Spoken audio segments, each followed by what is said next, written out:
All right, let's go through the lineup. How do I even see if anybody's here? I feel like I was able to before, and I've forgotten how to do this now.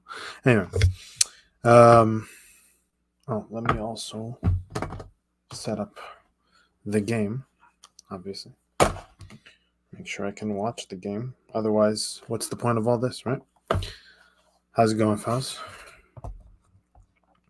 Hope everybody's doing well. Probably won't be doing well after the end of this game, but I hope everybody's doing well right now. Let's see. Let's see what we've got. Let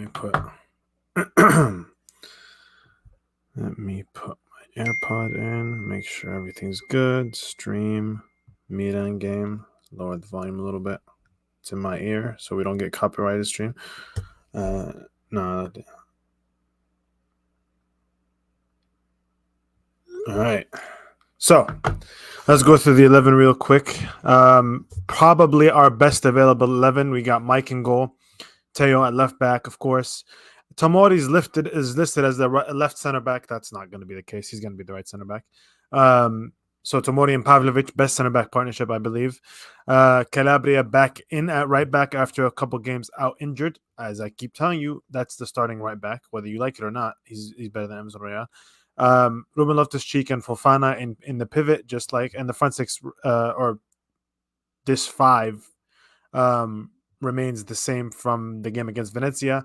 Ruben Loftus-Cheek and Fofana in the pivot, obviously.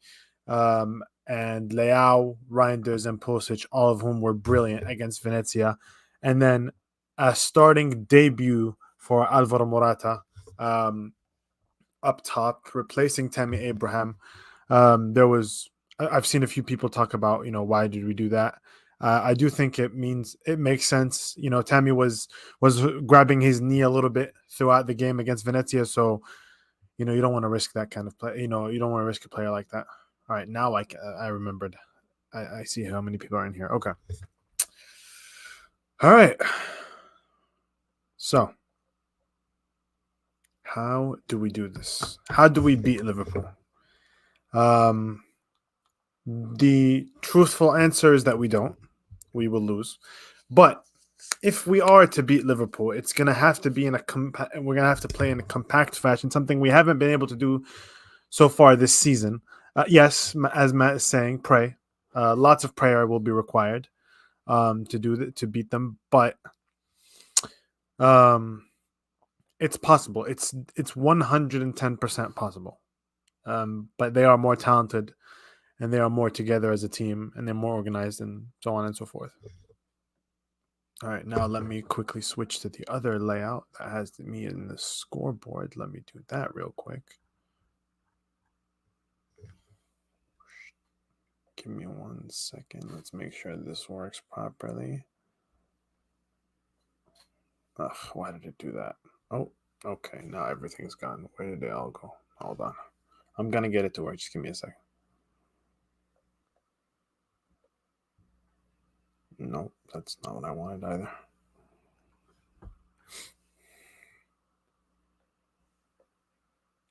You know what? That might just be good enough. Might just have to be good enough. Ooh, let's not do that. I am not great at this, at setting up the stream, but this is going to have to be as good. And we are underway. Liverpool have kicked off the game. Here we go, ladies and gentlemen. Bismillah. All right. Liverpool take the kickoff, go straight to Alisson. And let me also say that, again, the scoreboard does not necessarily sync with the game that I'm watching. So my scoreboard, my time is 24, 25, 26, 27 seconds, and so on. Let me mute that real quick. Okay. All right. Mia pressing high with Morata, pressing Virgil van Dijk. Leao laying off a little bit. Reaper Gaming says Leao's press has improved with Fonseca, who's even complimented him on it. He's doing a good job pushing even the stars like Leao and Teo and praising them when needed. Yes, the pressing has been better, and he has paid him for it. I wouldn't agree with the pushing part, but we'll see how that goes throughout the season. Virgil van Dijk with a long ball that goes wayward above Gakpo's head, and it's a Milan throw-in in our own half. All right. I'm so nervous, man. I'm so nervous.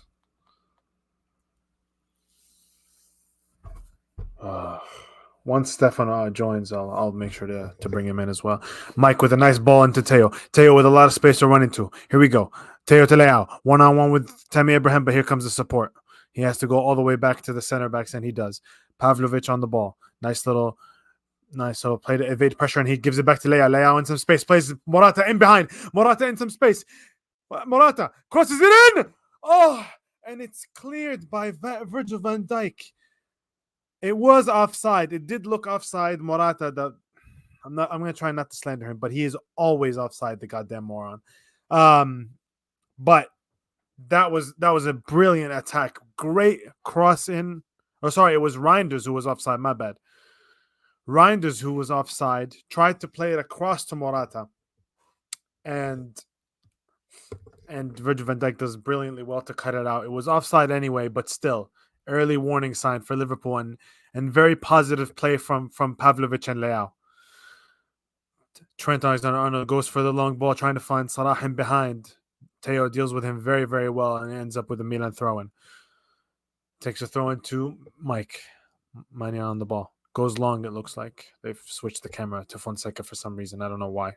The game's going on. Why am I looking at the manager? And here comes Pulisic. Pulisic in a lot of space. With 3, it's a 3-on-2. Pulisic with Leo on the far post. He shoots. Goal! Goal! What a fucking start! And what a strike by Christian Pulisic, baby! Oh my goodness! That's what we're fucking talking about, baby! Start the game like you mean to go on! Oh, baby, that's a game! That's a goal right there. What a fucking strike! They didn't fucking show us the game, but Mike plays a brilliant long ball to Calabria. Lovely little flick on. And then Morata with a beautiful little layoff to Pavlovic. To Pulisic. Pulisic on the right wing. They give him space and time. And he says, fuck that. I'm scoring, baby. Let's go. Come on. What a fucking start. What a fucking start. Way to shut me up. Way to shut me up. Absolutely fucking brilliant start. What a ball from Mike. Mike starts the whole thing with, yet again, his brilliant distribution. Calabria with a lovely header into the path of Morata. Morata, beautiful layoff to Pulisic, and then Pulisic in acres of space. Liverpool looked so unorganized, so unprepared. And it was a beautiful, beautiful strike from Pulisic. It was 3-on-2. He had Leao at the far post open for a moment, and he kept going. He took it forward and forward and forward, and then he got an angle to shoot, and he just took it. Make no mistake. Teo looks like he's a little struggling. Oh, he's bleeding from his mouth. He must have gotten hurt. He must have gotten hit somehow. Oh, man. Let's fucking go, man. Let's fucking go. That's what I'm fucking talking about, man. That's what it's all about. All right.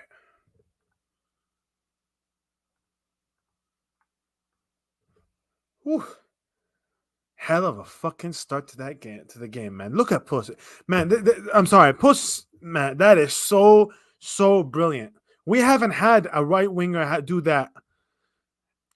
I mean, now we have two that can do this kind of just like fuck it. I'm not looking for anybody else. I'm not going anywhere. I'm going right at goal. I'm going straight down your throat. Done. Just finish. You get an angle and it's done. Whew. Let me adjust the scoreboard a little bit real quick. Let's do that. Can you guys still see it? I think you guys can still see it. Is it? Yeah, I think it's good enough. Whew. What time I'm on? Oh man, Mike's sitting down as well. No.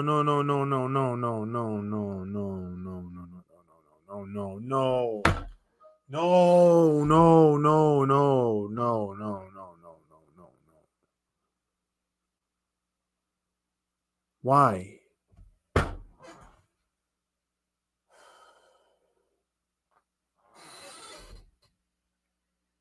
Why does this always happen? Why? Is he going to be okay? Please, man. If we have to bring on Toriani in this kind of game, we literally. None of our goalkeepers have ever played a professional game, man. Please, not like this. Please.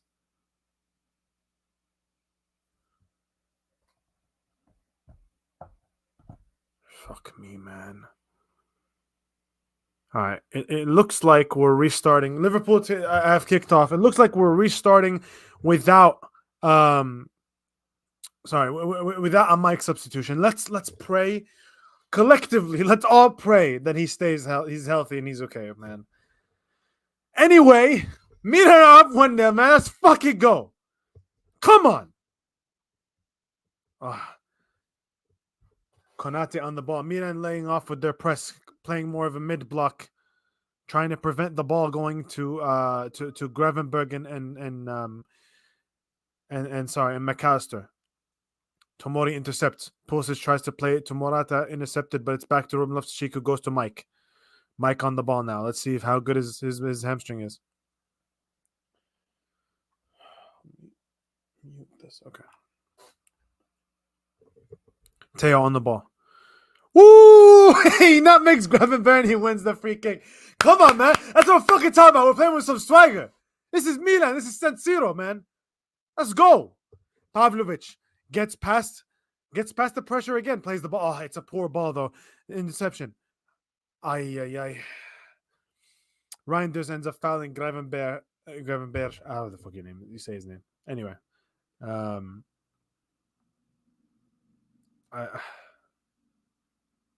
I want to do this with the score. Or actually, you know what? Never mind. Let me just do this. There we go. That's better.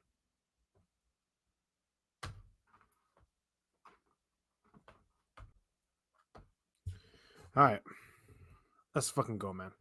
Van Dijk on the ball. Pulisic with the pressure. Again, Milan are laying off of their center backs and trying to keep the ball out of their midfielders' possession as much as possible. Szoboszlai on the ball. Pavlovic right step by step with him. And it's a Liverpool throw-in. Good defending there by Pavlovic. Bismillahirrahmanirrahim. Throw in to Konate. Konate to Van Dijk. Milan sitting very, very deep, compact now. You'd like to see us a little bit, a few steps up the field, but still very compact right now. Morata pressuring Virgil van Dijk, plays it to Trent, and Leao's right there with him. He may have fouled Trent, but the ball stays in Liverpool's position. Referee plays advantage. Szoboszlai goes long, and Calabria deals with it exceptionally. Liverpool throw-in. Come on, this is a very, very good start. Tsimikas with the throw-in to Gravenberg. So far, Van Dijk with a big diagonal to Szoboszlai, who nods it down, but Tomori's there, and he plays it out to Leao. And it's a counter-attacking opportunity. Here comes Leao. He miscontrols it a little bit as he's trying to dribble past Konate, and it goes long. Back in Liverpool's possession. So far, Liverpool have had a tough time trying to go through the Milan midfield. Instead, they're opting for a lot of diagonals from Van Dijk and from Trent Alexander-Arnold into those wide spaces. Gakpo on the ball now. Oh God, come on, man! This is what I'm fucking talking about. 10 minutes in. It's our game, man. It's our game. Salah plays a beautiful ball into Jota. Jota tries to take it on his heel, but Tomori is with him step by step, baby. And it's a goal kick, Milan goal kick. There we go. Beautiful defending there by Tomori to make that touch a bit more difficult for Jota.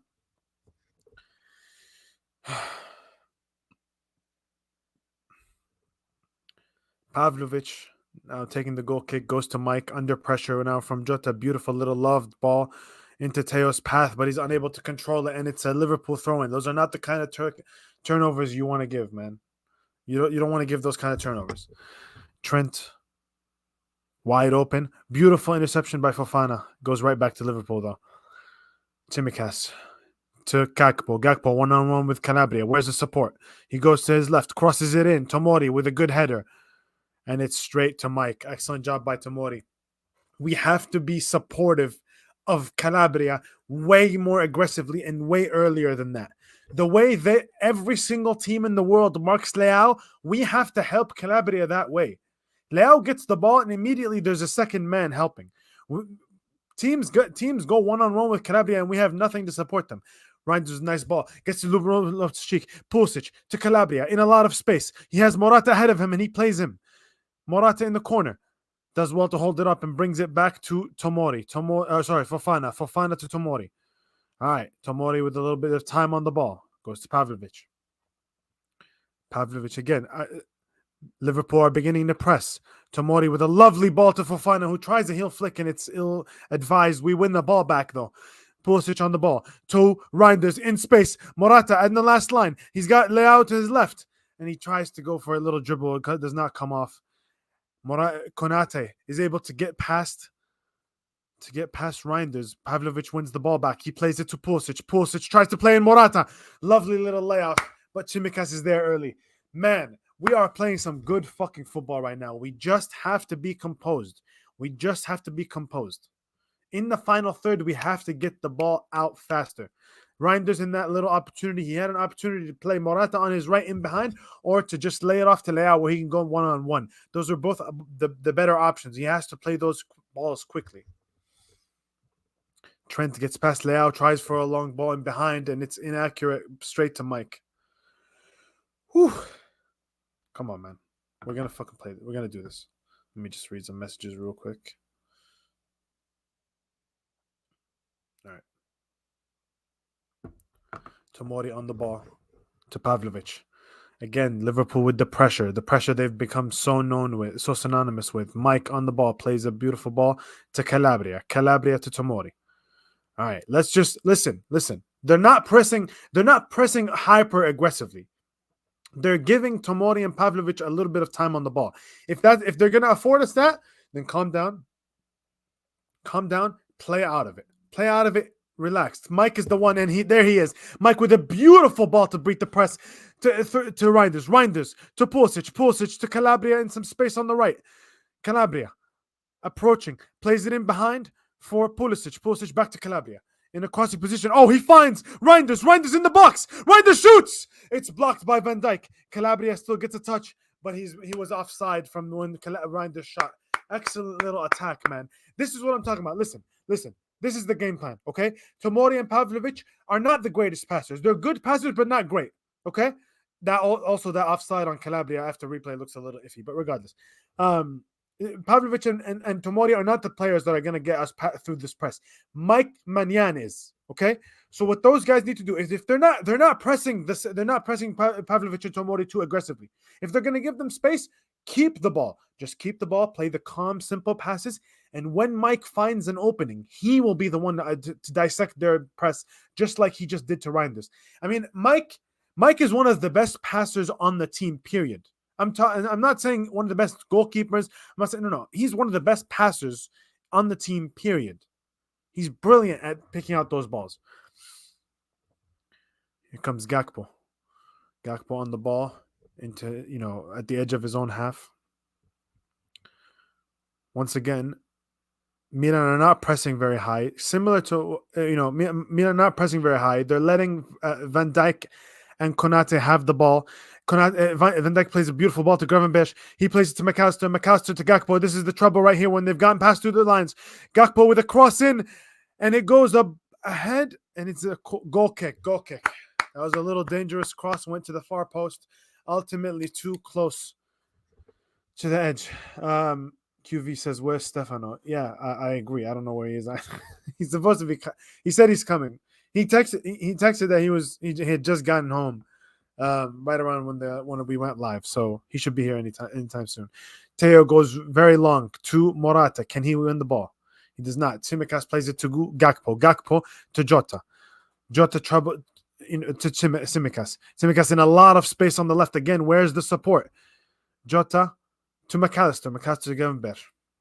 Milan have taken their shape back again. Konate in a lot of space. Plays Szoboszlai to Gravenberch. Tsimikas again in a lot of space. There's a lot of space on that left-hand side for Liverpool. We have to do a better job of composing ourselves and getting ourselves in that space.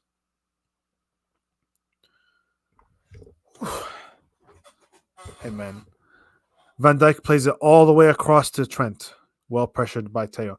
That's the thing. Look, I agree with playing a mid block. Oh, the ball's into Gravenberch, who plays it to Jota. Jota finds Salah. Salah in some space against Pavlovic, and he hits the crossbar, and it's still out. It goes out for Gakpo, who shoots, and it's Tsimikas who shoots, and it's out. Can't give Mohamed Salah that much space. That's the trouble right there. When they're able to get past, it looked like he might have been a little offside. But man, you cannot afford those spaces to Mohamed Salah. Teo has to be the one to mark. Teo has to be the one to retreat a little bit more and mark him so that Pavlovic can be that support defender once Salah makes his first move. Ball's at Mike's feet again. He plays it to Ruben Loftus-Cheek. Plays a very dangerous ball to Tomori, who almost loses it. I don't like those balls at all, and it's a goal kick. I don't like those passes. Mike tried to play it to Ruben Loftus-Cheek to Tomori, but both were under very, very immense pressure. There's no reason to go. If that's what's going to happen, just go long. That's exactly what Mike is instructing them now to do. Go forward, go long. Let's go long. Whew. First time Mike's going long. Man, I'm out of breath already. What a fucking start to the game. Mike goes long to Morata, beaten out by Van Dijk. Fofana heads it back, and it's Gravenberch on the ball. Looks like it was a foul. Morata won the foul against Van Dijk. Looks like he got hit on the back of the head. My thing is, look, we're not pressing Konate and Van Dijk a lot, which I understand the reasoning for that. But at the same time, if you are going to allow Van Dijk to just pick those passes out, those diagonals out consistently, it's trouble. It is trouble. If there's any center back in the world that's capable of beating you that way, it's him. So it's going to have to be something that we're going to have to focus on right here. Anyway, free kick from a crossing position, Pulisic and Teo standing over it. I would imagine it's going to be Pulisic. His set-piece delivery has been brilliant over the past few weeks. It is Pulisic. He goes long to Leao at the far post. Tries to head it back to the center, and it's taken out by Van Dijk. Calabria tries to find Leao in behind, and he's unable to. Szoboszlai with a brilliant long ball to Gakpo. Gakpo with a chest control. Fails him a little bit, and Milan are able to regroup. Gakpo on the ball. To Makasta. Makasta Tsimikas. More space on that left-hand side. Reinders is all the way back, helping the track back. Fofana. It's Gakpo. Gakpo plays a beautiful ball to Tsimikas. Far post cross. Calabria, who's at left back now, does well to deal with it. Then blocks the cross from Trent. Brilliant defending from Calabria right there. Plays it to Pavlovic, who plays to Pulisic. To Calabria, who's on the left again. Calabria to Mike. Excellent job. Mike to Pavlovic. Where's his options? Pavlovic tries to get out of the pressure from Mohamed Salah, and he gives it away to Gravenberch. And Gravenberch to Szoboszlai, who misses his pass. Reinders now. We have a chance to attack. Beautiful dribble. And he's dispossessed by Gakpo. He has to stop doing that, man. He has to just play the ball. Play the ball. You're not going to dribble past them in those situations. Trent on the ball now to Mohamed Salah. Oh, Matt is saying, can we please get a set piece, coach? I mean, I don't know. Our set pieces have been pretty fantastic this season. You know, we've already scored from 2 corners, and we had a lot of danger in other ones as well. Poor touch from Jota, and it's a Milan throw in deep in our own half. All right, good job. It's becoming an issue that Pavlovic and Tomori are a bit weak out of the in those build-up phases. So let's just hope we can remedy that situation as much as possible. Van Dijk wins the header to Fofana. Fofana won again. It's Morata versus Van Dijk. And it's another Milan throw-in. Let me see when Stefano's coming. Come on, man. Let's hurry. Oh, shit. He's here. All right, hold on. At the stage, and then I have to switch the layout to something. Where the fuck did that shit go, man? Oh, did I put the scoreboard at the top? I didn't mean to. We saying, Oh, man, no, you're it's right not. there. You good? Yeah, I'm good, man. Let me turn this. Actually, let me turn this thing on mute. Yeah, sorry Wait, about you have that. to turn off the audio, otherwise it's like a copyright strike or some shit. I have it in my ear. Oh, nice. Fair. It's probably easier when I watch it without audio because I don't have to fucking hear English commentary, which is pretty biased and shit. With a long diagonal all the way to Gakpo. Gakpo, well, good control, but brilliant defending from Calabria to win it back. That's not a foul. That's not a fucking foul. No way. The referee gives a foul and a yellow card. No fucking way. He got the ball, man. Hold on. Let's see. Let's see a replay. There's no. He definitely got the ball. I think so. I think you went through him a little bit. I don't know. You're ahead of him. That's the thing. I'm a little bit ahead. Yeah, which is I'll keep Sturm. Don't worry. No, it's not even that. But is that usually how it's gone between you and Lorenzo? Or have you guys been in sync? Yeah, I'm usually ahead of Lorenzo by like 10 seconds. All right. Yeah, that's right. I'm quite good at keeping quiet unless. Well, don't keep quiet. I lost my mind when Porto scored. Yeah, I mean, I came in and I saw the goal. I mean, great fucking take, and it was a. No. I thought. Oh. Did you see that? Did you see? By the way, were you watching the goal, like live? I don't want to say anything was there, mate. So you didn't watch it? All right, that's fine. But no, No. Something else happened. Oh man, fuck you, man. All right, fine. It's 1-1, isn't it? Trent with a free kick. What a stupid foul from Calabria, man. Yeah, man. Yeah, he just leaped over. Who the fuck did he leap over there? Ah, fuck me, man. Is that Tamori? Yeah, Tamori just gets bullied out of that. Oi. Fucking Konate looked like he was 10 feet taller than everybody on that fucking play. How does that happen? How does that happen? Yeah, that's crazy. Mike like flapping. I mean, he's just kind of like punching thin air. Ugh. Shit set piece. Ugh. Let's see what that was. Calabria's bitching at the ref, but it's for fun at going too, man. I think the comment section is going to tell me to fuck off. You come on and they score. Oh dear.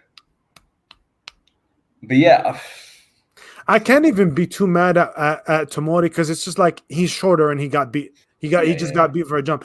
But what the fuck is Mike doing? Yeah, it's like punching thin air like a. Anyway, we go again. Yeah, I mean, I've caught bits and bobs of the first, 20. Yeah, little fleeting moments I think we've had in attack, but how do you think the first 20's gone overall? Overall, pretty good. I honestly. Yeah. I mean, they're still. I'm very concerned. Like, I understand we're not pressing their center backs at all, except for these like a few insulated moments. Yeah, and I understand why we're doing that because we don't want them to get the ball into midfield. But yeah, dude, if you're gonna give Virgil van Dijk that much fucking time on the ball, like he will be the person to pick you apart. You know, this is not a regular center back. You know, that's my issue with it. How do I do this? I'm trying to get the scoreboard to look normal. I'm failing miserably at it right now. That's right. Better you than me. I'm not good at this shit at all. How the hell does? Oh my goodness! What is my laptop doing? Hold on. All right, you know what? This is the best it's gonna be. Sorry. This is the best it's gonna be. That's not bad. Yeah. Oh my goodness! Come on, just keep the fucking ball. Fuck off. All right. But yeah, this is our problem. Our problem is the only guy who can pass who can really break the press in our back four, or especially our back three, is Mike. He's the only guy who can actually beat the press. Oh, yeah. Just go to halftime 1-1, man. Don't. Yeah, that's a shit finish from Yotta there. Oh man, what the fuck is that? Oh. Don't worry, it's still 1-1. It's still 1-1, but it's a poor finish from Jota. That should be 2-1. That should have been 2-1, yeah. He had options too. Yeah. But again, Gakpo's so open. Tried to play out and got stung. I don't know what the hell he did. He should have passed it to Gakpo. That's a goal right there. Yeah, man. Oh, terrible fucking finish, like you said. He didn't even hit side netting, just all the way out. It's fucking awful. This is such a disaster now. Yeah, we're struggling to play out here. Salah's about to get another shot, and then you go straight to Mike. But looking a bit. I won't say clueless, but we're looking a bit like phased, I'd say. It's kind of like... You're so ahead of me, dude. This is ridiculous. Yeah, I'm like 27-10 right now. I'm refreshing my thing. I'm 26-42, man. Fuck this. I'm 30 seconds behind. I'm on CBS too. It's not like I'm watching on a shit stream. Yeah, I think I'm on Prime. I don't know how the fuck this is fast, but... Are you on your actual TV or are you on a... Yeah, TV as well. Well, I think it's through the app, but TV. Yeah. We're just we're poor side. I mean, Liverpool is still Liverpool. I think. Yeah. I think ultimately they got weaknesses. We got weakness. Obviously, we got probably a lot more weaknesses, but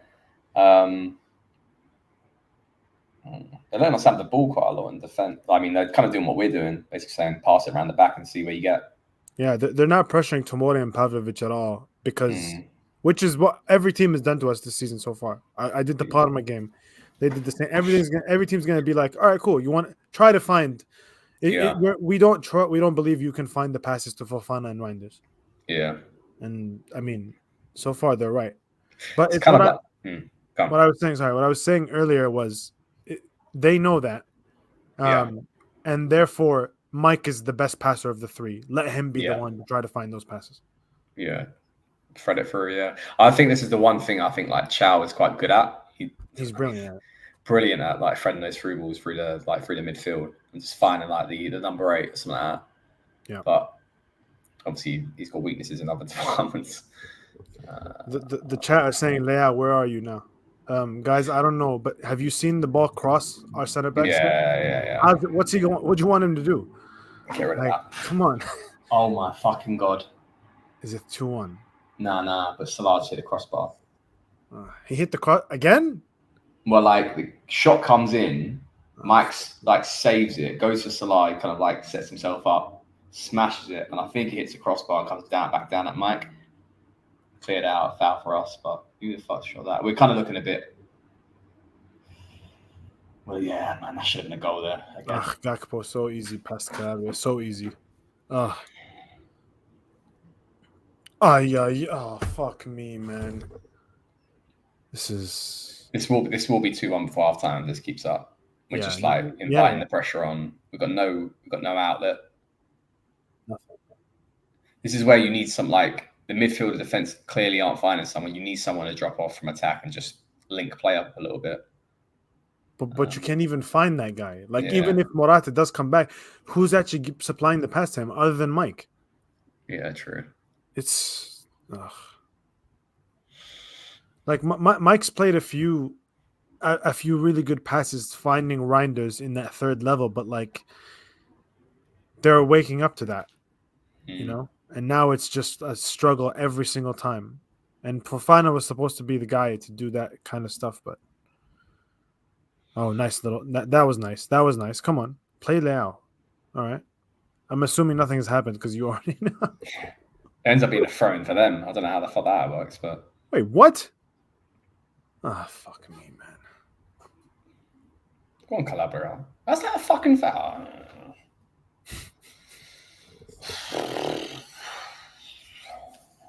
You guys are getting two separate reactions. You get the live one and like 30 seconds later. Well, I bit my tongue on the equalizer. I'll try to. No, it's okay. It's okay. I don't care anymore. Fun has been booked. I guess man. Yeah. Fofana, what the fuck are you doing, man? What are you fucking doing? He plays it through in Calabria. I mean, it's hindsight, but it was going nowhere. That really. No, not even that. It's the way he lost the ball earlier. Yeah. Fuck me, man. He's been so poor to start the season. Mm. Ugh. Am I dreaming, or did our manager spend the whole summer talking about how we're going to be way better in build up? Right? I'm not imagining that. Right? I'm just saying. Right? That did happen. Yeah, we are. There's something not right still. Something's not right. Yeah. It's You nailed it, by the way, by saying like this might have been a Chow game. I don't know. The thing is, like, I make the same sound in my head, like, oh, you can't tackle a math problem, but like, what are we gonna do? Mm-hmm. You have to give something to get something. At this point, we know for a fact Pavlovich and Tomori are not gonna get us out of this, play us out of the press. So, play out. At a certain point, maybe he is part of the answer. Play through. Loftus, man, fucking hell, man. I can already see. Is it a bad third? Well, no, he like gallops onto the ball, where it's like it was a great transitional movement bit where like kind of basically had 4v4, and then his decision. Liao on the left, and he's just over fucking cooked it with his footwork. And again, Van Dijk. It's those bits there where it's like you play that through. There's a chance to play it. You're right. Oh my god! I just saw it now, man. He fucking sucks, man. I can't believe I praised him on the Venezia stream. That was the last time. Was it? It was a once in a lifetime happening, man. He fucking sucks, man.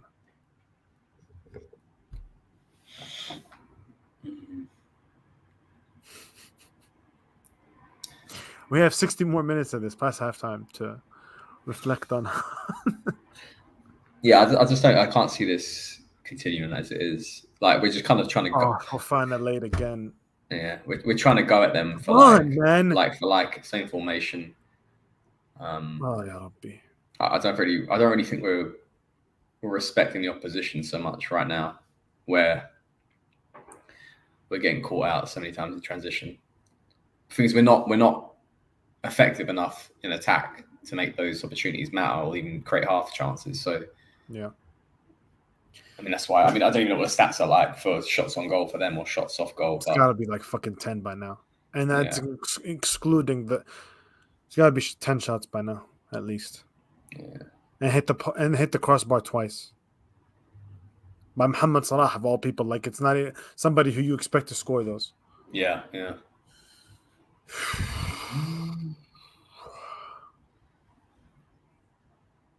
Go on, keep it alive. Go. Oh, fuck you. I didn't know that was. It's like 10. It's there. Yeah, I mean, I'll take 1-1 at half time at this point. Just got to reset a little bit. Yeah. If we can get to halftime at 1-1, I'm happy. I'm very happy.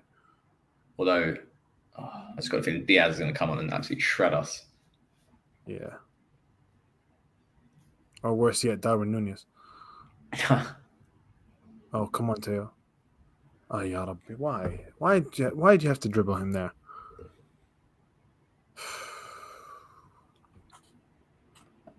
Scott Taylor says, Milan should be focused on the Scudetto race and staying among top four. About that first part, I have some bad news, buddy. I have some unfortunate news. But we'll get top four, man. Yeah, the whole point was we're supposed to build a squad to not compete on both. I mean, we haven't got a squad to win both, let alone one. But like, at least to kind of like field a decent side right now to try it at home against Liverpool, and then equally field the best 11 with I mean, like Tomori, Calabria's come in, so Real's been dropped.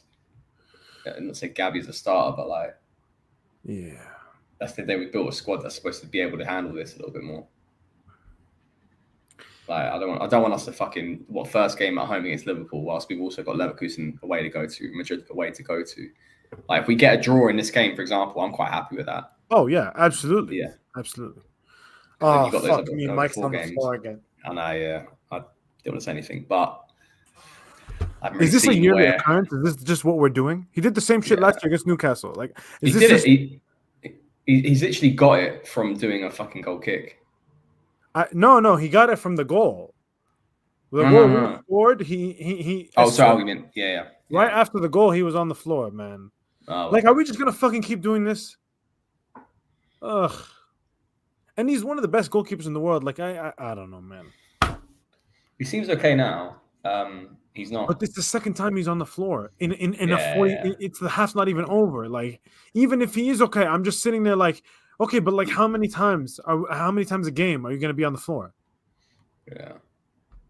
It can't be like 28, 29 years old and still kind of like getting these niggling injuries every season. And then, we're about to put this guy on $6 million a year.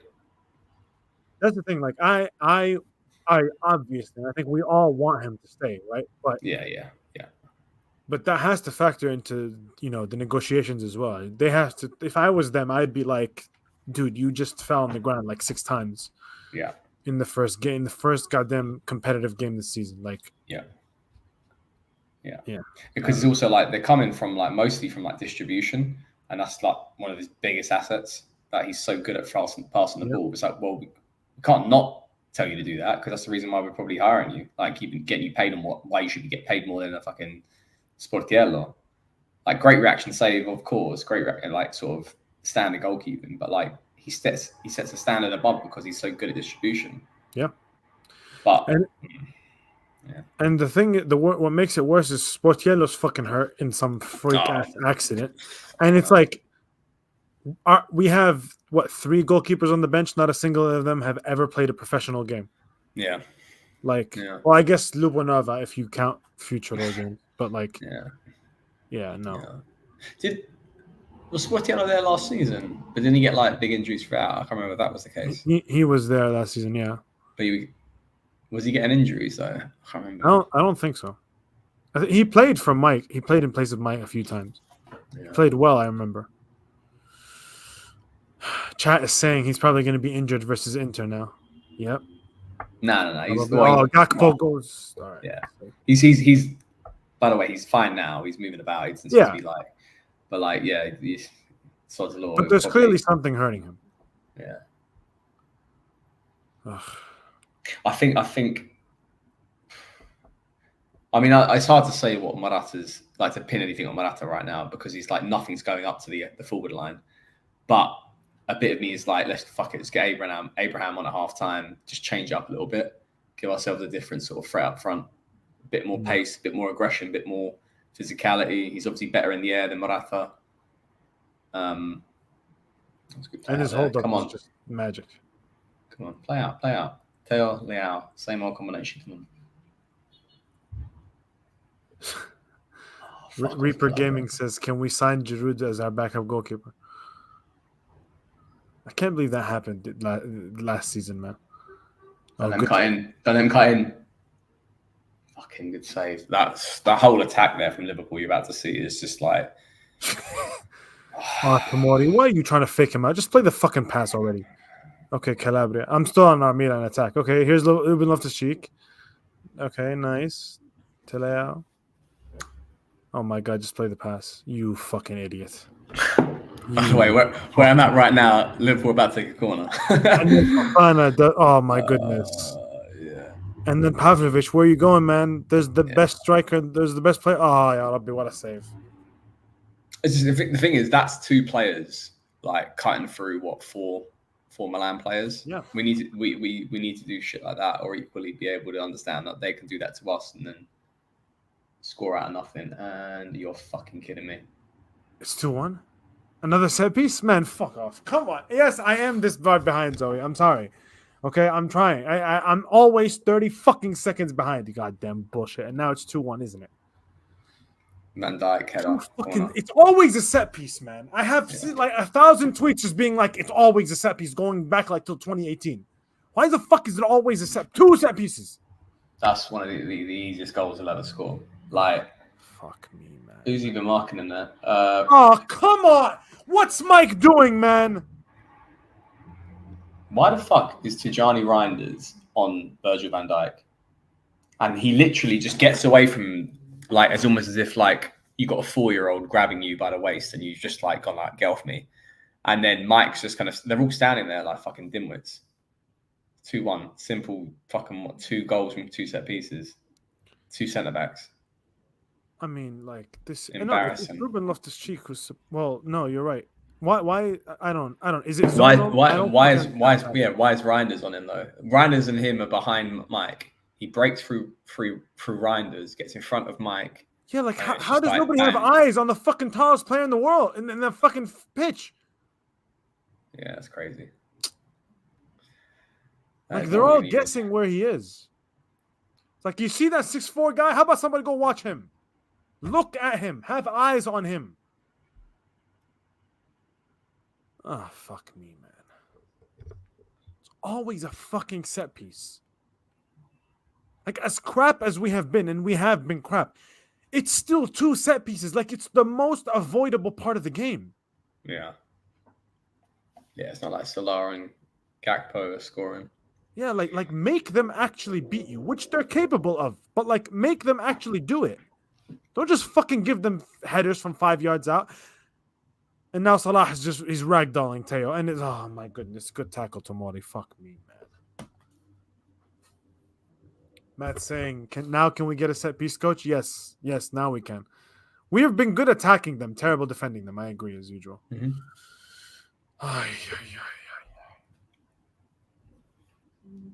It's Calabria needs to come off as well. He's coming off? No, he needs to come off. As shit as Emerson Royale is, but like it doesn't matter, man. It doesn't. I know. It's like for like, but this is the thing. I was saying it earlier in the game. The first time Gakpo went 1-on-1 against Calabria, it's like, why does every team in the entire world know how to double team a winger except for us?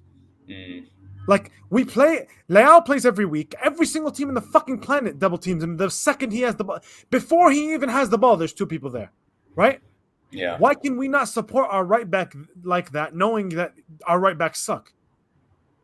Why is it always 1-on-1? I've never seen anything like it before. Fuck me, man.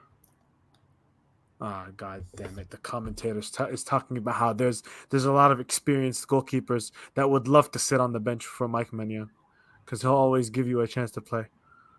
Like, fuck, man. What a touch, Leao. Come on, beat him. Good cross. Oh, come on. Is that not a penalty? Did he not grab his shirt or something? Give me something, man, please. It did look a bit sus, but it's carried on. That was brilliant from Leao. Like, it's just... That's the one time we've actually gotten the fucking ball in any sort of space, any sort of 1v1 situation. Like, we can continue talking about, our right backs. Their right back can't defend either. Why the fuck can't we get him 1-on-1 against the best dribbling left winger in the league? A few little box-to-box moments here, but good shit, Ryan. Just come on, Kovacic. Just pass the ball, man, please. Oh my goodness, the referee's in the fucking way. Are you kidding? As if we're already in our own way. Oh, nice ball from Fofana and Ruben Loftus-Cheek. Of course. Why did I even get excited? I don't understand. When the ball touches his feet, he is the equivalent of a black hole. He is where things go to not exist anymore. Like, that's where attacks go to Ruben Loftus-Cheek to just cease to exist anymore. Fuck me, man. And Reinder's still trying to dribble everybody in the world. Just pass the fucking ball, man.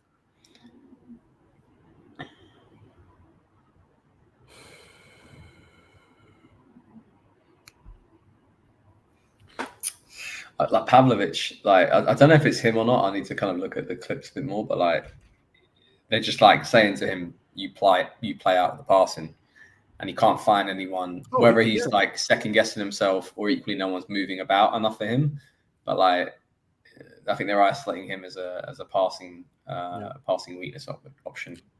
He's got nothing on the ball, not nothing. Yeah. But he's got very little on the ball, like Tomori when he was in that left center back position, and a good manager would see that and be like, we have to do everything to make this specific area of the pitch easier to build out of. because this is where teams are gonna let us have the ball, and for 2 straight managers have just been like, I don't know how to do this. Yeah. Nobody's happened to figure it out how to make the game. Like Pavlovic is not brilliant on the ball, but neither is Konate. Konate is still finding space, and with the time he's finding passes, and that's a good pass to Soboslai, who Oh my sucks. God, you're about to see a fucking run from Leao. It's exceptional. Oh, Book him. How the fuck is that not a foul? oh, Tomori, that's brilliant tackle from Tomori as well. I'm so far behind. I'm still doing that. We haven't even gotten the ball yet. Honestly, we're just watching for Leao at this point. It's fine. I'm excited. This is my second goal. It's 2-2 after this run that I'm about to see, I guess. No, that's not. No, it's just more. No, That's no. a fucking. Oh, that's brilliant. He gets Oh, pulled my down goodness. from. Oh my goodness! Woo! Man, what a fucking play. Pass the ball. But it's That's not. not a foul? They didn't give a foul? No, they give a foul. Bullshit. And then they somehow play out. Referee, man. And then he gives a foul for them. This is the thing. We need to. No, he didn't run out of gas. He got fouled, you fucking moron. The commentator's in my ear. Sorry. The commentator's like, oh, he just ran out of gas. No, he got pushed, dumbass. The fuck are you talking about? Yeah, that was a foul. Even the replay's like, he literally gets like dragged down. Oh, what a brilliant player, man.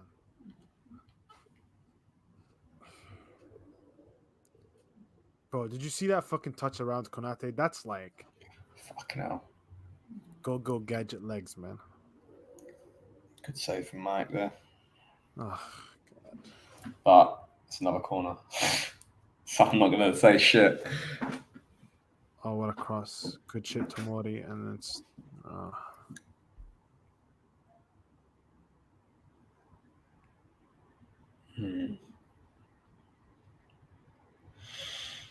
All right, this is the same corner they scored from, what, about 5 minutes ago? So they better not fucking do the same thing again.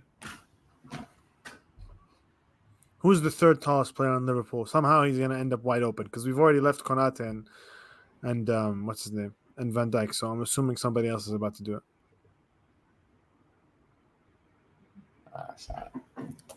He like volleyballs out. Mike actually comes out for one. I still can't believe he didn't come out for that one. Like, as bad as the marking was, and it was bad, but like, it's right at in the 6-yard box. He has to get that. Yeah, shocking.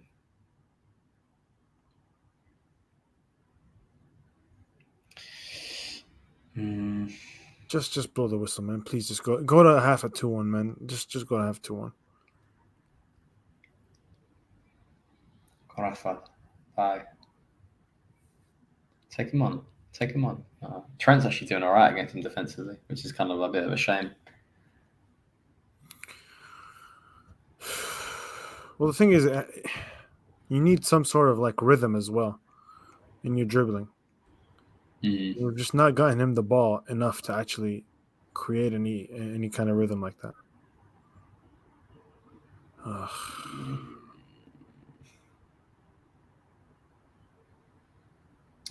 Half time. Wanked about with the ball. Yeah.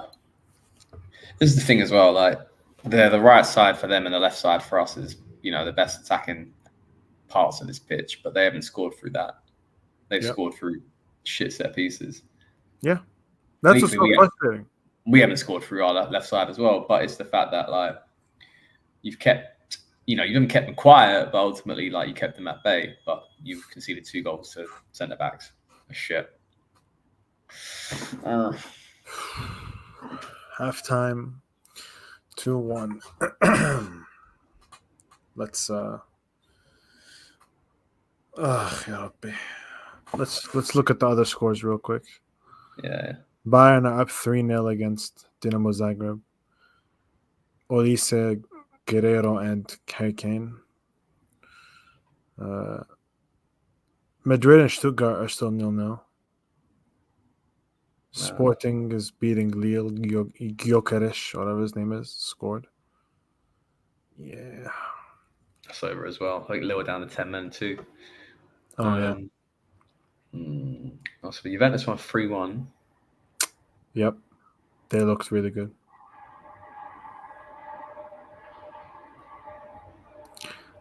Villa beat Young Boys 3-0. Yeah. Who we got in our group again? It's not a group, remember? our fixture list. It's Real Madrid, Leverkusen, Liverpool. I think we've got Bruges, Red Star and Red Bruges, Star. and who else? I'm trying to think. Let me see. We got Zagreb. Do we? I think know. we got. I don't know. Let me check. We've got Leverkusen, Bruges, Madrid, Slovan Bratislava. Remember Kuchka? Red Star, Girona. That's who we have. Girona, and you're right, Dinamo Zagreb. Okay, that's like a. Is that like a decimated Girona side? I don't even know how they're doing this season. Yeah, it's just a league table basically. Yeah. So we're gonna lose this, and Leverkusen away, probably gonna lose that. Madrid away, and we'll obviously lose Madrid away. Yeah, and then but then that still leaves you with 15 points. You have to get 15 points. You can't go. Don't go away to Girona or Slovan Bratislava and draw. You have to beat them, right? And if you do that, I obviously we've never seen this format before, but I imagine that 15 points probably is enough. Well, to advance to the round of 16-ish thing. Not really like the quarterfinals yet, or not the round of 16. It's whatever. It's a thing that gets you to the round of 16. Do we play 8 games or 7 games? We play 8 games. Everybody plays 8 games. Liverpool, Leverkusen, Madrid. Right. Slovan. Bruges, Slovan. Girona. Zagreb. Is it 7? Hold on. You might be right. I don't know. I thought it was, like a... Oh, and Red Star. That's what it is. That's 8. Yeah. Yeah, it should in theory be enough. But, I mean, you take a draw tonight as a... Sorry, can I just say the chat? There are people in the chat talking about Leao. Genuinely, I want to tell you, you are dumb people. Okay, so I'm gonna put you on the screen now to tell you that you're wrong. Okay, how in the name of God did you watch that game and your first instinct is to talk about Leao? He hasn't fucking touched the ball. We haven't gotten past the center backs. How in the name of God did you think to talk about Leao? Seriously. Explain it to me. Tell me what he's done. Tell me what anybody's done. Tell me what anybody's done. And don't piss me the fuck off, man. Seriously, don't piss me off. The game's already shit as it is. We suck as it is. Don't do this bullshit, man. Anyway, let's go through some of the questions in the chat. So, if you were Fonseca, what would you do at halftime to change things around? Asks Olufemi. Who we got on the bench? I'd go get a lot better players from somewhere. I don't know. I'd slap on Abraham for Morata, just because I don't know. It's worth a change. Also, we could do with the height, clearly from set pieces. Just thought about that now. I mean, who else off the bench? There's no one really that's going to stand out to me. I'm probably looking more towards midfield. Like Loftus-Cheek has had a few moments where it's been okay, but like majority-wise, we're getting overrun in midfield. But then I can't see Musa. Yeah, Musa's on the bench. So what? We've only got Musa. Hey, Zeroli's on the bench. Oh, Zeroli. Oh yeah, Benacer. Yeah, fucking hell, he's injured in it. I'm just watching about the first goal now. He just goes on like a meandering run and he finds no one. He just shoots it. Fair play to him. Yeah, it was brilliant from Mike as well because he just kind of takes out their entire team with the pass to Calabria. But okay, yeah, Gakpo leaves his marker and then Simicast has to commit. What I was saying earlier, by the way, when I asked you if you had seen the first goal, is because on the live broadcast, they just like Mike had the ball and he was about to go long, and then they just cut the camera to Fonseca's face for like a while, and I'm just sitting here like, why the fuck am I looking at Fonseca? He was about to go long, and then it cuts back and it's just Pulisic running in on goal, and I'm like, what the hell just happened? And then he scores, obviously, and I lose my mind. But I'm like, why did they decide that was the second to start looking at Fonseca? I don't understand. It's amazing editing. Yeah, Yeah, I think Moose is gonna have to come on at some point. I'd bring him in at halftime. Yeah, personally, but then Fofana's on a yellow. Oh, But then fuck me, I forgot about that. you don't want to lose him potentially for like. But then I think we'll just get overrun with. I don't think Moose is gonna. I'd rather Moose to come on for Loftus-Cheek right now than Fofana. But then Fofana gets a second yellow and fucked for the other games.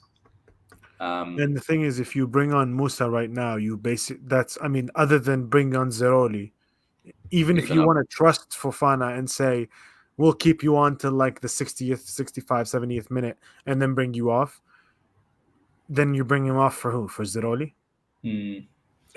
I agree though. I want Musa to come on at halftime, but I don't then ask that question.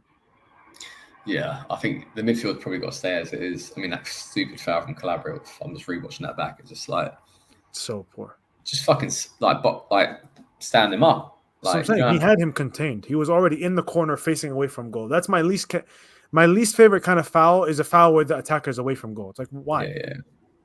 Yeah, and it's zonal marking. You've got Van Dijk and Konate in the zone that's running into the box, like the 6-yard bit, but like they are the tallest players on the pitch, and you have them running at that's why Tomori didn't have a chance. And we're talking about Tomori who scored the highest header goal in Serie A history. If you don't have a running start, right, you're fucked. And and then I'm not even talking about fucking Usain Bolt. He's at 100 meters. He's literally had about 5 meters to run into that space, Konate, and just leap over him. And Tomori's got there as a standing start. You ain't got a chance. Yeah. That's all on the zonal press there. It's fucking embarrassing. And Mike's flapping, obviously, his fist like Captain Falcon. And then the second one is in back. Like that's not even on zonal. I think that's personally on Mike. You've got Reinders on Van Dijk, and the moment he breaks through Reinders, he should be screaming at either Loftus-Cheek or Pavlovic and going, he's fucking broke through. And we're talking about, an element of seconds, but ultimately that's your job. You've got the eyes on it. Pavlovic and Loftus-Cheek cannot see what's behind them. Or you come out yourself and you deal with it. But that's the easiest goal Van Dijk's ever had to score probably in his career, because it's just literally just burst through Reinders, who is not there for physicality. I think Mike has to come out for it because it's so close to his goal. Like I think a goalkeeper has to come out for that, irrespective of all the circumstances. Like it actually doesn't matter if the ball ends up, if the delivery is that good and it comes that close to the goal, you have to be out, right? Yeah. But also, on the second goal especially, it's frustrating. Like even if you're going zonal, I understand it, but even if you're going zonal, there still has to be an awareness of the key dangerman, and when he, like you said, when he gets away from Reinders, right, which is the thing is, I don't think Reinders is the one who's supposed to stick with him in the first place. He's just marking his zone. So he's gonna get out of that spot because he's behind Mike. He's not gonna get the ball there. He's gonna get out of that area, and it's like, okay, now he's in between two of our tallest players, 6'4" guys, I think, in Loftus-Cheek and Pavlovic, and it's like, we have the height, we have the physicality to deal with this threat, but neither of them, they're completely unaware that he's right in between the pocket of both of them, Yeah. So it's like, how does that happen? Like, even if you're going zone, you still have to pay attention to who the fuck's in your zone. You know what I'm saying? It's ridiculous. It's ridiculous. You can't mark everybody the same. That's my problem with bad zonal marking. Is like, you can't just treat everybody the same. Virgil van Dijk is one of the great headers of the ball in the world. You can't just act like he's Muhammad Salah. It doesn't make sense. Yeah. I mean, the stats ain't reading well either. I mean, they've 7 shots on target to our 1, 5 shots off target to our 0. Yeah. A block shot each, 3 corner kicks for them, 0 for us. And we've had 2 bookings. I was collaborating for Fofana. I'm just gonna go back to the scoreboard. I don't want to mess with it. Yeah, and then what the hell is happening? All right, my laptop is just being so weird right now. I don't know why. Yeah, I probably wouldn't touch the midfield at the moment, just because we don't have the options off the bench. So you just got to keep it competitive and just see it out until we have to make a decision. I think because of the options we have in attack, I would entertain maybe just to freshen things up, like a second Abraham for a Morata. Also, Morata's not fully fit. I don't want to have to think we got Inter on the weekend as well, so we probably need to be a bit smart about this. And then, yeah, I'll just keep it as is. I mean, like I said, Emerson Royale for Calabria, it's like for like, but Calabria's on the booking. Same reason I say for Fana, I don't want Calabria to do anything stupid. Yeah, I think we just need to stay in this game and then maybe sneak a draw. We've done it before in the past. Like, I mean, more historical sides. I mean, we snuck a draw against Barcelona away from home. Yeah. Thiago Silva scored that last goal when we scored or even Boateng does the same thing. Yeah, Boateng. Or when I think we drew. Did we draw at San Siro against Real Madrid when Inzaghi scored like 2 goals? Mm-hmm. Yeah, stuff like that. I just need to just kind of fuck it. I mean, a draw right now is a good result, and we just need to remember that. And you're only go away from that result. But what you can't do is go down to 3-1, because then what we'll do is just we'll chase the game and it will get embarrassing. And also, this being like a league table format, the goal difference matters infinitely more now. Exactly, yeah.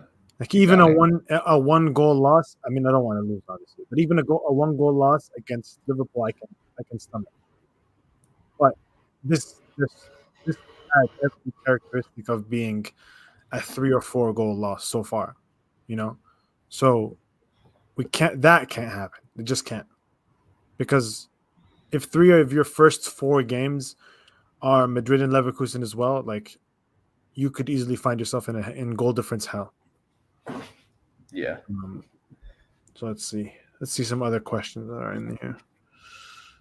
Where are we? I'm trying to find something.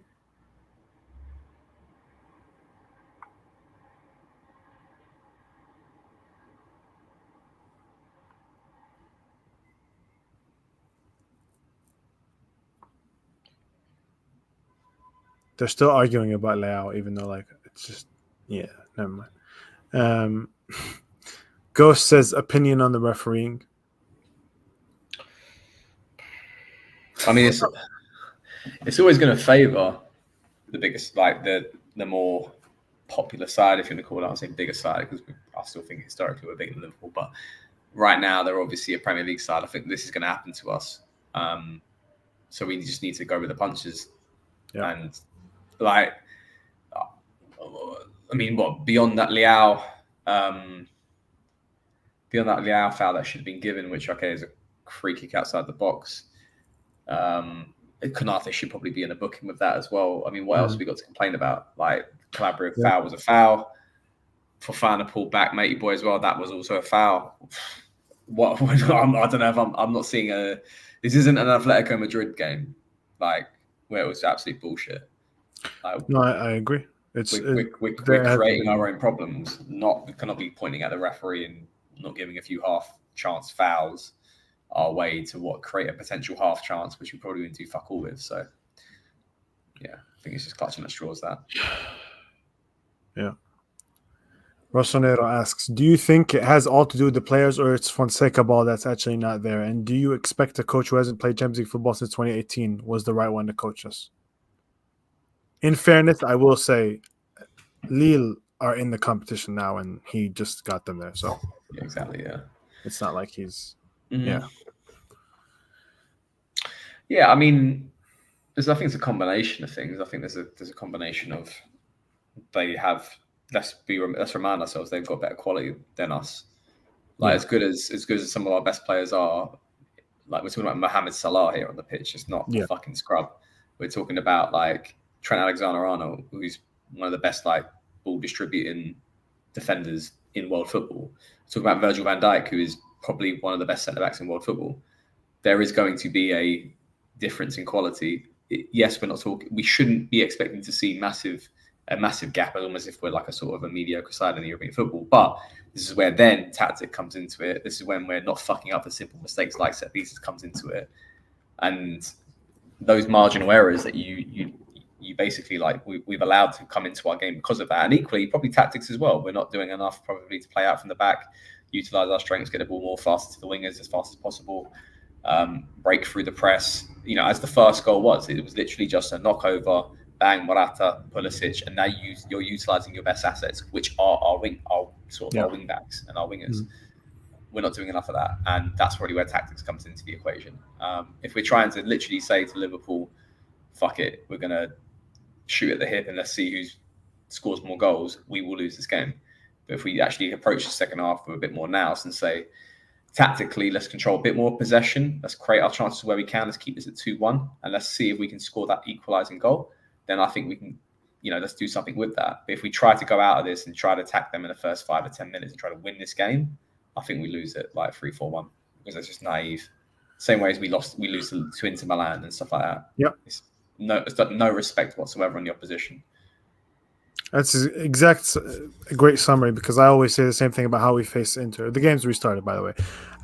But I always talk about how we face them with the lack of respect. Like we're somehow just this elite footballing side that it deserves to play a certain way. That's not the case.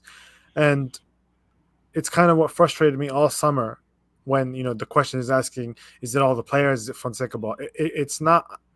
It's a combination of both, obviously, but it's more the marriage of the two, in my opinion, because it's like the whole summer they're talking about we're going to play this beautiful attacking style of football. We're going to do this and build up and all that. And then I'm looking every single week, and I kept tweeting it every single time we made a signing or every single time we were heavily linked to a player. I plop them into the lineup, and like, this is what the lineup would look like if we signed this player, right?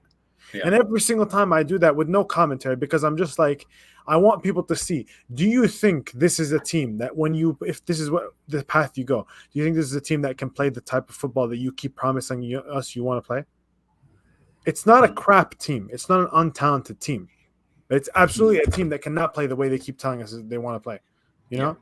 Like they keep telling us they want to play this possession football. Sorry, newsflash: Ruben Loftus-Cheek in the pivot can't do it. Just can't.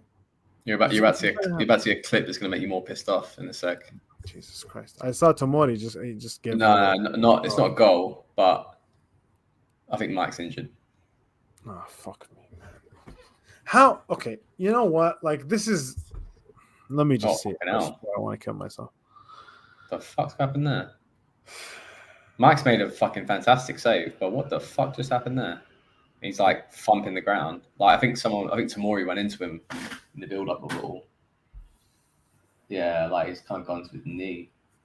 I mean, Mike probably needs to get off the pitch right now. As sad as it sounds. But look at what Konate is doing on the ball, like with all that space and time. Yeah, they're just finding. Oh, Pavlovic, what the hell? Is this even football, man?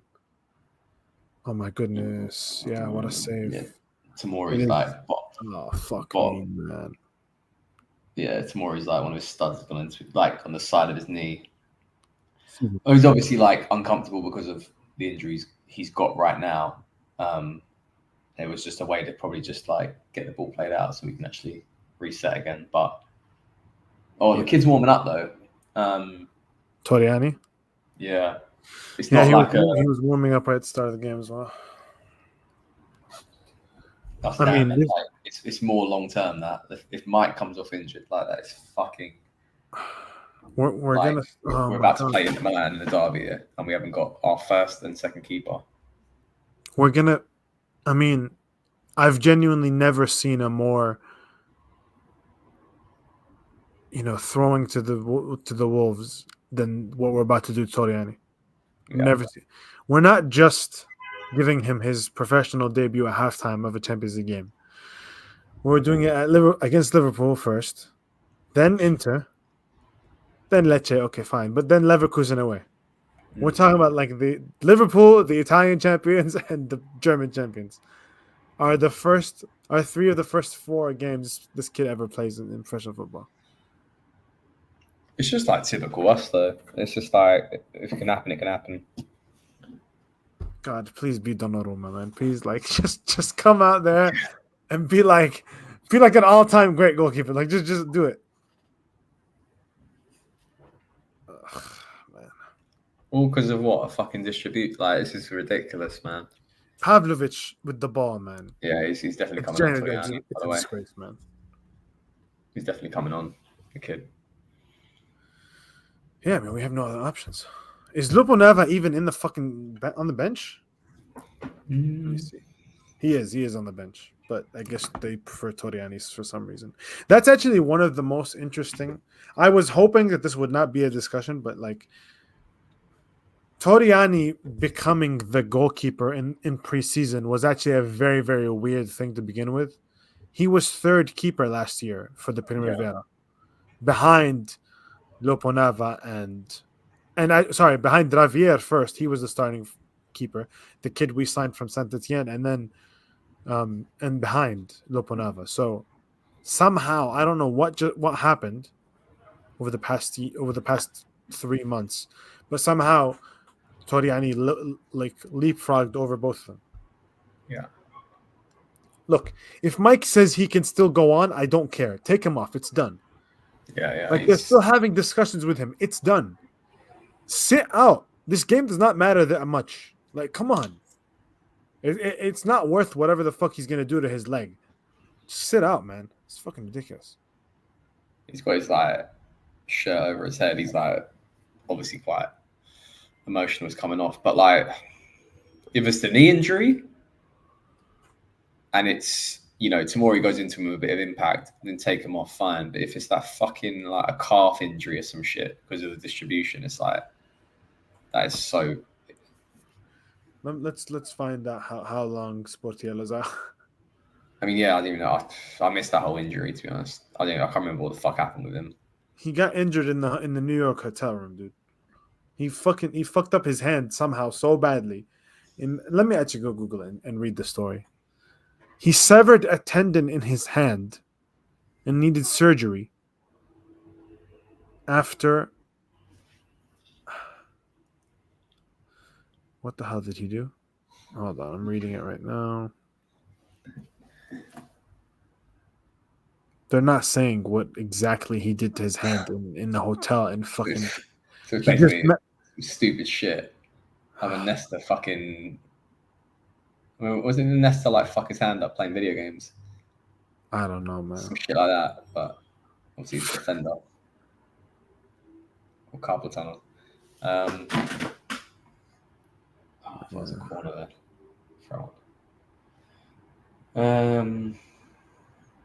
This is definitely a game. It's one of the games of all time, definitely. What's that? Like, on the ball. Book him. Are you going to book him? Are you going to put out a thank you? So McAllister just goes literally in through Fofana, and then we're just like, what the fuck is that about? Like, you can't there's a level of being aggressive, being fucking stupid. So McAllister gets booked, but then the VT on my thing just said Fofana booked. Clearly not, because he's fucking. If he was booked again, he'd be sent off. And if they upgraded that to McAllister, he had a card now. So fair enough. Yeah, fucking go through the back. Yeah, just go through the back of him. Basically, that is definitely a booking. We're kind of getting a bit more possession here since the substitution. Maybe the breath. I think we're doing what we typically do is we've got a youngster on the pitch. We know we probably need to protect him a little bit more and actually do something with the ball. But anyway, we shall see. Yeah, low key though, you want to. I mean, obviously, you don't want to do this like as a approach, but like I've heard that like goalkeepers like to get a save early. Oh, yeah. Just to like get in the groove again. Yeah. Because he's been off. Oh man, that's an awful tackle from McAllister. He steps right on his ankle, on the back of his ankle too, or back of his heel.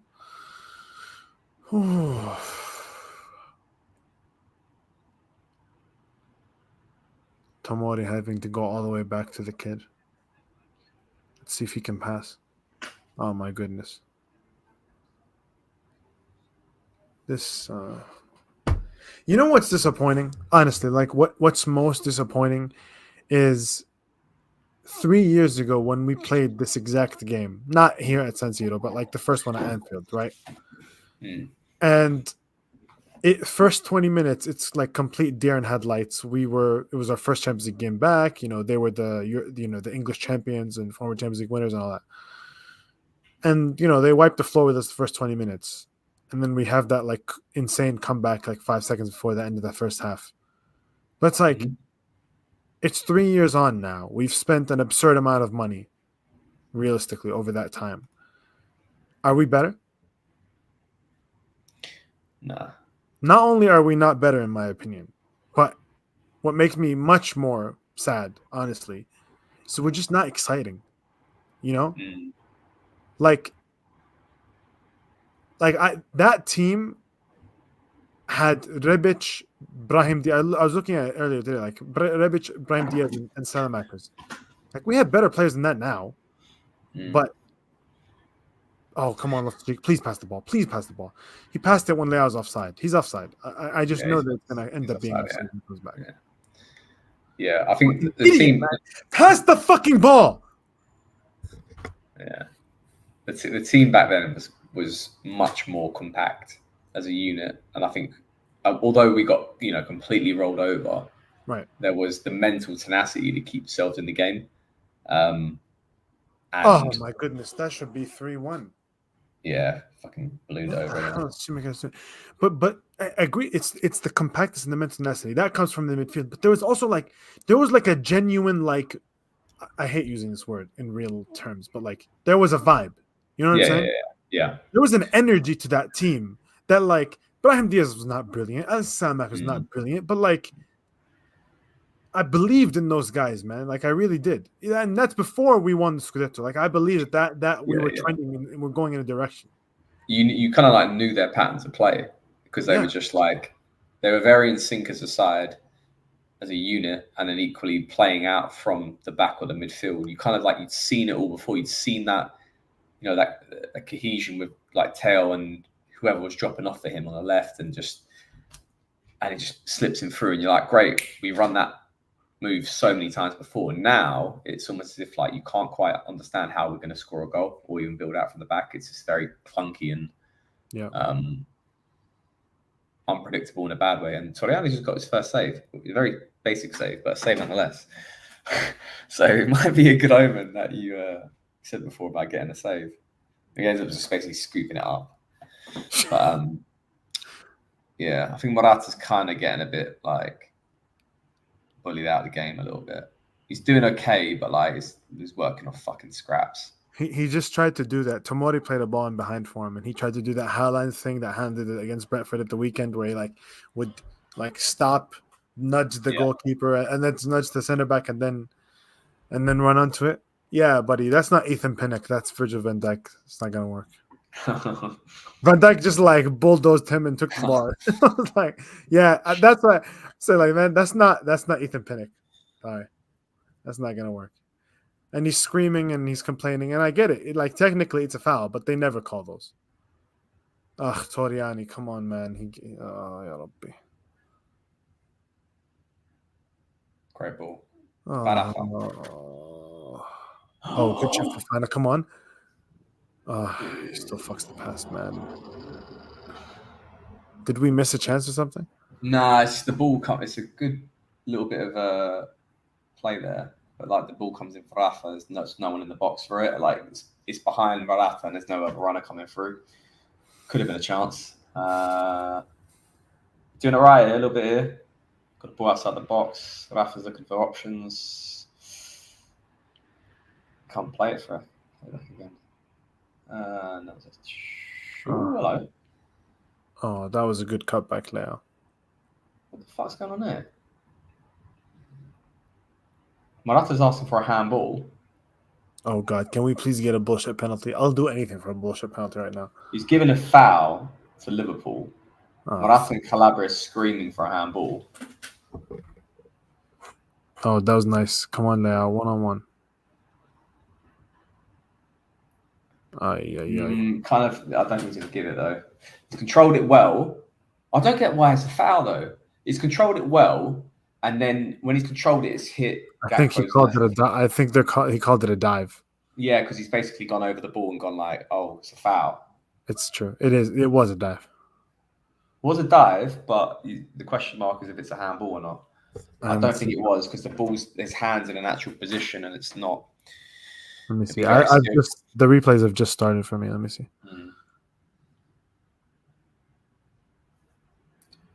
Oh, that's not. Yeah, they're not gonna do that. That's not a handball. Yeah, and Fonseca's just got booked.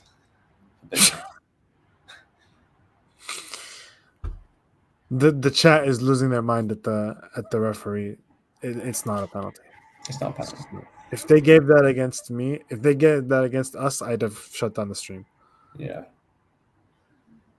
Let's be real. That would be the softest of softest penalties. His hand, his arm's like right by his side. Can't do anything.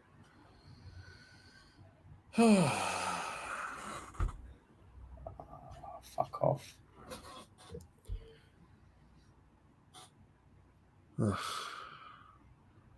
Yeah, fucking play on, you prick. He's just like Pavlovich gets bundled over. He plays on. Allura, man. What the? Oh my! This ref's not giving anything, man. Ridiculous. Hernandez on like a marauding run, and then he gives them a foul. Right, fuck you, man. Fuck you. Oh, he's playing on. He got it. It's quite hard to tell because I ain't got any sound on. He's played on through like 3 back-to-back transition run fouls. It's almost as if he's like. I'm about to see them. Pavlovich again, man. What in the name of God? Yeah, but but he gets cleaned out. Then he doesn't get the foul. Then we play through, and then you'll watch Hernandez gets through. Teo has to pass that, man. That's a clear foul. How did he not get? Yeah, that was bad. And then watch when it goes to the other side. Another clear foul gives nothing because I think he knows the fucking Hernandez one was a fucking foul. You know what? At least he's consistent. Yeah, consistently. He ignored the same obvious foul twice for both teams. So I guess it's avoiding a booking, but Pavlovich has been bad, by the way, like very bad. Yeah. Somehow, I imagine that if I go on Twitter right now, it's going to be all about Tomori, even though he hasn't done anything wrong. Other than, get out jumped for the first one, I guess. Whew. This is... Ghost is saying this watch-along is weird. One guy's at the minute 40 and the other's at 85. Yes, I'm sorry. I wish I lived... Well, I wish I had just a cable box, but I don't. I have the official CBS subscription, so it's supposed to be good, but they suck, and I'm 30 minutes behind. Sorry, I don't know what to do. I don't know what else to tell you.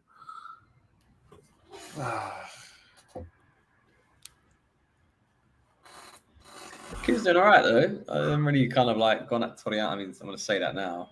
Fucking fall on my sword, but Toriani's not really been got at. He did well in preseason. He did. It's quite hard to gauge that off against like rotated sides and whatnot. But yeah. I mean, yeah. God, our center backs, man. Like fucking hell, he gave us a foul. To everybody who's like all those people who are like, why do center backs like shout? Or like why do center backs have to pass nowadays and like bring back old football and all that? I get it. But also watch this game. That's why center backs have to pass. Okay, no. Pioli's I just got a tweet here. Pioli's ready to fly to rehab tomorrow to close the deal with Al Nassr. Yeah. Ready to contract for 2026, 8 million euros a year. Okay, I'm serious. How? This is a serious question now. How many games do we give Fofana? Because right now, at this second, at 4:26 p.m. U.S. Eastern Time, I'm like, has he actually done anything good at Milan yet? And it's not actually, that's a bad way to phrase it. It's not that he hasn't done anything good. It's that he's done everything bad. So. Fucking hell. What the fuck happened there? He's supposed to be the difference maker. What the fuck is going on? He had every tackle he contests for bobbles onto the next Liverpool player. Every fucking pass is short or long or wayward or whatever. I don't understand what's happening. Like, is this our star, midfield signing? Because he can't do shit. Is it 3-1? No, it's not. But Toriani gets another save, technically. But it's a bit of a shit show. What a pass from McAllister. Good job. That was very well done from Toriani. and then Tsimikas should probably score. Tsimikas, Very well done. it's kind of levers it. Yeah, I get what you're saying. Yeah, I think he's like. I mean, I'll be interested to see his ball recovery stats. It's probably non-existent for Fana. Thing is, he's getting his foot to a lot of balls, Yeah, but like he's just not finishing the action. You know what I'm saying? Like he's not actually taking the ball away and getting us moving the opposite direction. He's tapping the ball a little bit here and there. He's like a fraction late on every tackle, and it's just ending up with Liverpool again every single time. It's your left, man. Oh, it's just so like it's a foul at least, yeah. Like I guess we're staying alive in the game. That's great. Don't get me wrong. But like this transition attack, like Morata gets it to Pulisic back to Morata. Morata should really head up left. He's got two runners on. Doesn't sit it back to Pulisic, who's literally going into a fucking army of bodies, and then win a foul, but it's gonna be those moments. I'm about to see what you saw, by the way. Yeah. Why would he pass it back to Pulisic, who just fell on the ground, dude? Yeah, this is a bit like I do not like the striker, man. I don't like him at all.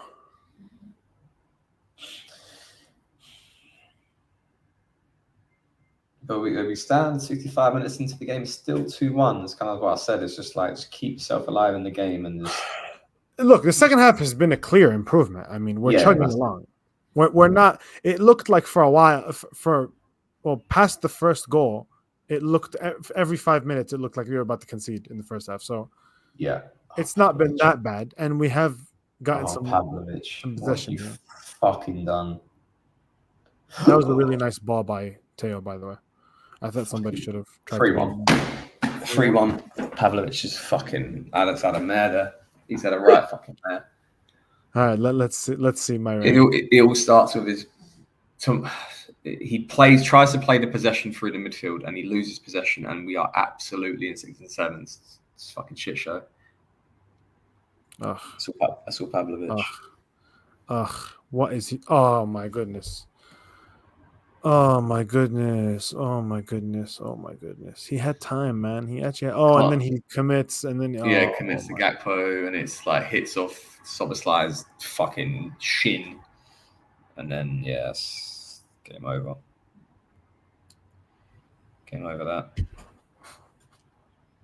By the way, I would like to point out 4 games, 7 of the same goal. That was the same goal. Same goal. We can see that every goal has been an attack and transition on our right-hand side, crossed into the left side, into the far post. Every single goal. Every single fucking goal we've conceded. Well, not actually, because the other Liverpool goals are now set pieces, but 7 of the same goal in 4 games. Hey, Stefano, are you excited to hear Fonseca come out in the press conference and tell it how it is? That's what Milan fans love, right? They love a manager that tells it how it is. He's going to come out and he's going to say, hey, yes, we acknowledge that things are bad and that we've conceded the same goal 7 times in 4 games, and we're going to work on it. That's what Milan fans love, right? They love when a manager comes out into the press conference, holds that mic and says, I know exactly what's going wrong. I just can't do a damn thing about it. Isn't that what the sport is about? I love it. I love when that happens. My dog was about to throw up on that fucking goal. Oh, man. Yeah, it's just... I don't know, man. I don't know. I see... It's just a shame, like, Calabria's... Oh, my goodness, Fofana almost gave it away again. I mean... Oh, and Calabria, what are you doing, man? You're trying to kill the goalkeeper, please. Calabria's coming off. Yeah, he's injured. Sure. He's injured. You know what I'm down to? I was just thinking, you know what this game needs? It needs Emerson Royale. I was just thinking. He's coming off injured. He's injured? He's injured. He's we can't get anything. We can't get a break in any way, shape, or form. Yeah, what's he holding there? He's holding his... The fuck is that? His hammy, maybe? Well, not like as bad as a hammy, but like... Yeah. I can't quite tell. Emerson He's and like Tammy. he can walk, but it's like what's getting here? He's like anyway. Yeah, Emerson and Tammy for Morata and collabs. No, There's not lots of Morata. sheep. Oh, we're doing the old At least stupid that's what the suicide thing said. football. At least Yeah, that's what the suicide. graphic said. So we're going Yeah, two up top. I love this. This reminds me of who the fuck we used to have a coach who used to play panic ball and two strikers up front when shit wasn't going our way. Purely, that was it, innit? Yeah, the old Giroud and Jovic, the old Jovic and Giroud sub. No, but don't you remember? Listen. Don't you remember in the summer when he kept when our brilliant leader of men, Paulo Fonseca, kept going up to press conferences and saying, "I've watched the games from last year, and I guarantee we won't play like that next year." Remember, he used to say that, right? I didn't imagine that. He definitely was saying that. Oh my! Just please keep it at -2. Just keep the goal difference at -2, please. Like, oh, I fucking hate this team.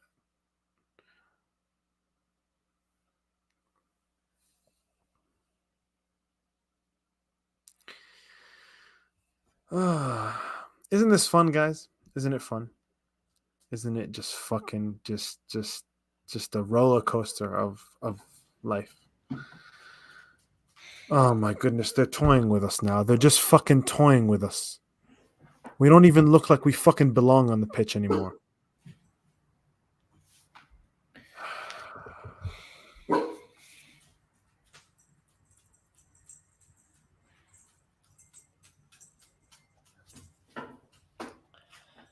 (6-2) Bayern Munich versus Dynamo Zagreb. Liverpool have 11 shots on target. We have 1. Yeah. We have 2 shots total. They have 19.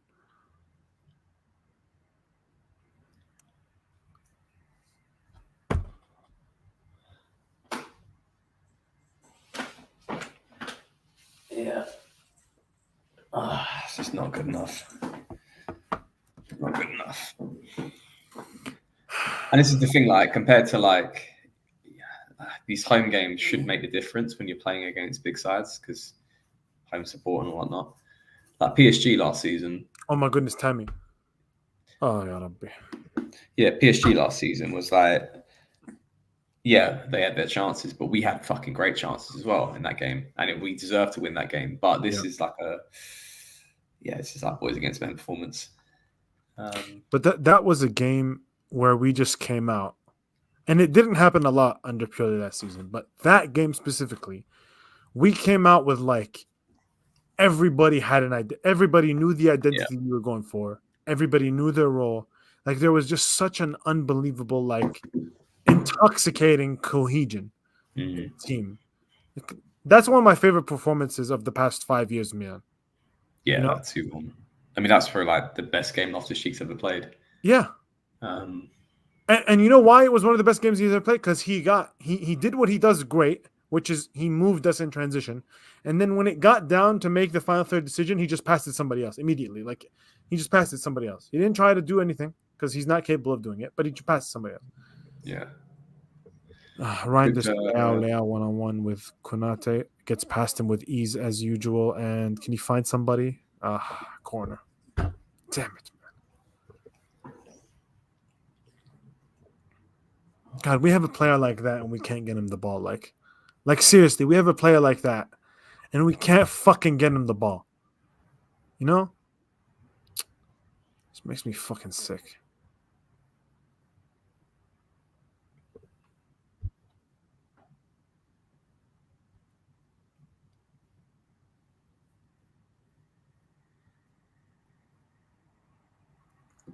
I'm talking about the PSG game. The PSG win. If that's what you mean, Zoe.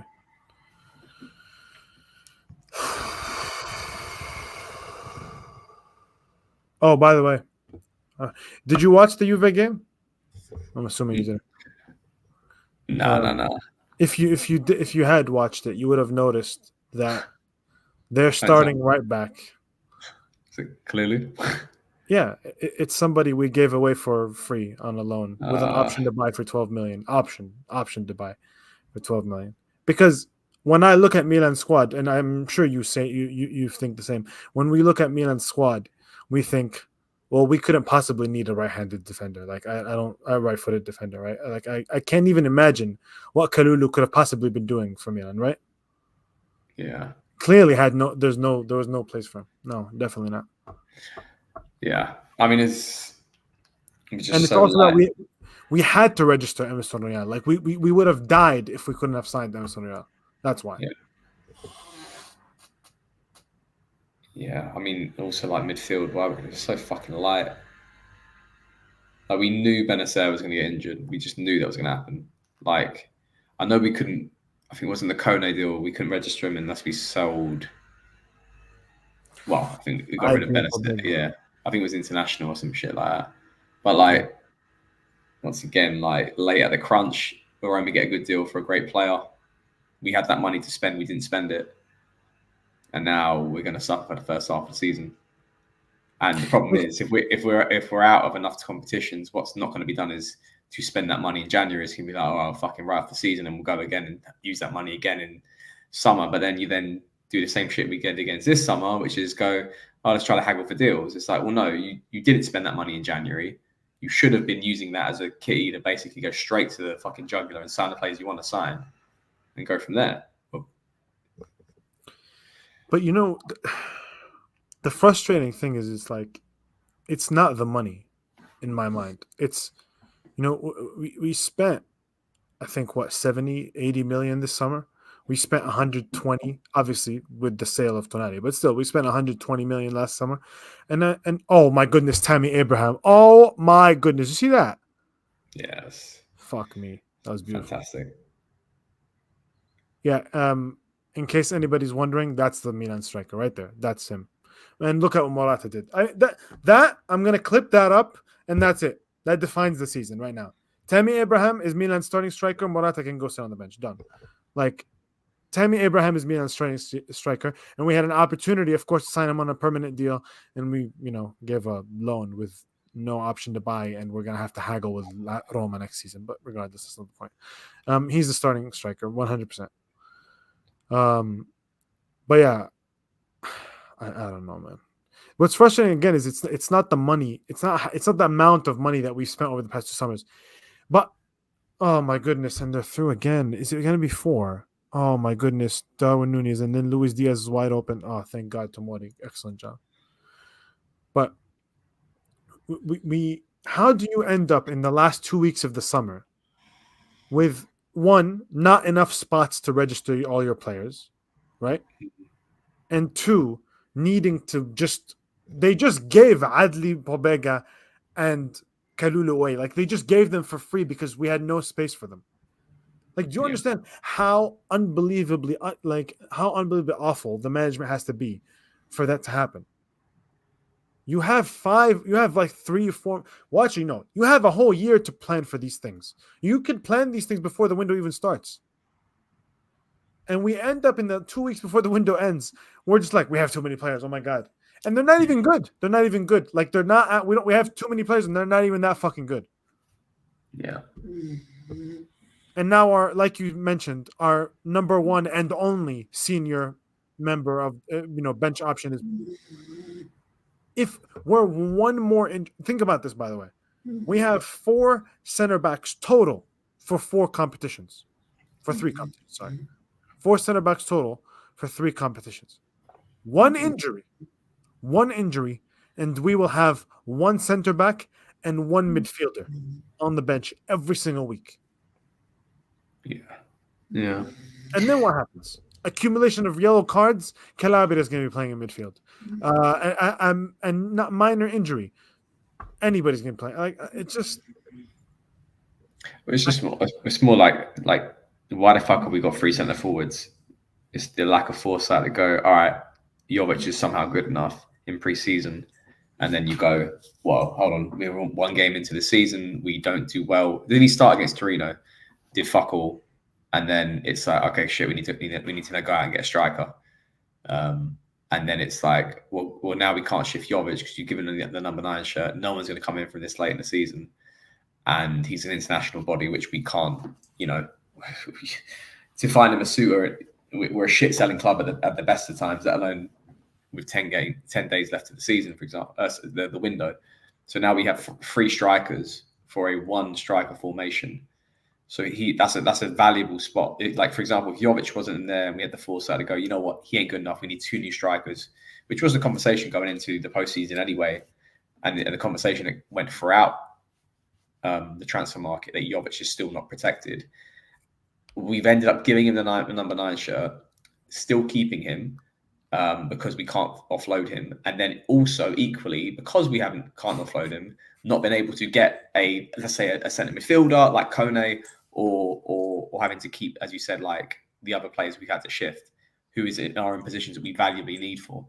So now we have excess requirements in a position in one side, and now we're having to probably do square pegs and round holes in other positions. And I'm all for like players like Zerori and Voss getting opportunities, but if we're being serious to compete here, we're fucking clowns at this right now. I mean, management have, as a market, have had an absolute nightmare. Not because of the signings, but the organisation of the players they've needed to actually go for, and organising the squad and dismantling. Yes, you get rid of some of the weaker players, and don't get me wrong, some of the players they offloaded did need to go, a la your Porbegas, but they didn't go into it clearly with a plan. They're equally going, we probably need to sign someone Italian to make this international thing less of an issue. I'm not saying I don't like Italian players. I think a lot of them are quite shit these days.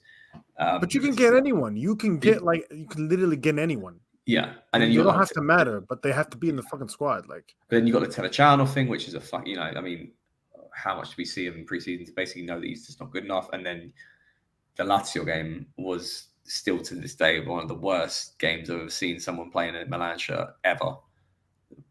So just a bit of a shit show. I think we don't have a squad I can sit here and go, yeah, no, this is it. And equally, then it comes down to tactics and it comes down to like injuries, etc. I think we're basically starting the season with a handicap in a sense that the squad, as much as it has made some improvements, is not complete.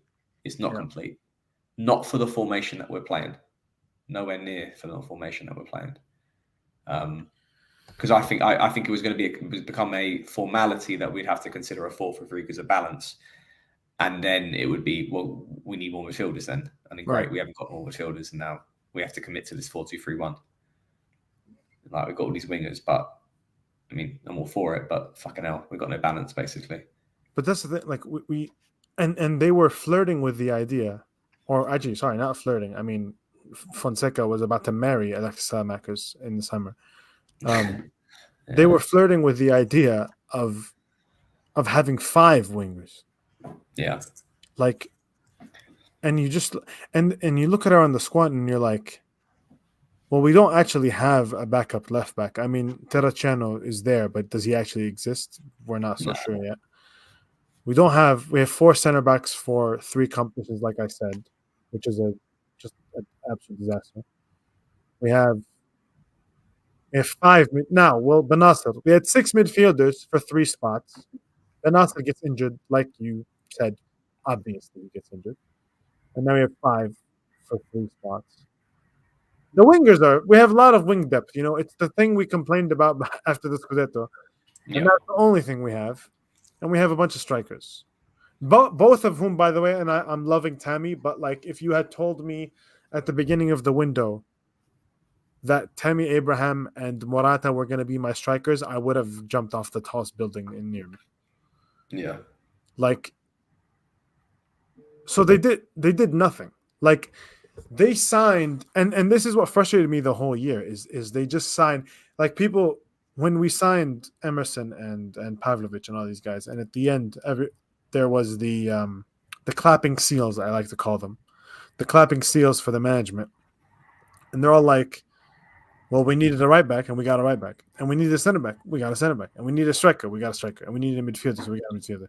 Like, that's cute, but like, are they the good midfielders, and are they the good right backs, and are they the good strikers? The answer is no, they're not. And I like Pavlovic, I do, but in a game like this, you just see what I love him, but like, it's a glaring missed opportunity.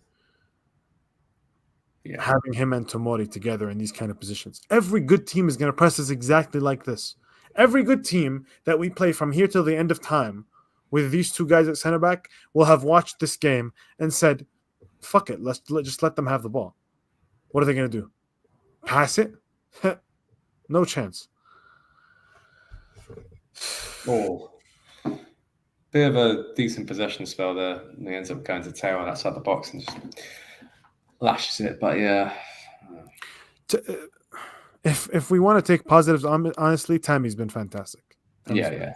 He's got to start against Inter 110%. Reinders, that was close. Ay.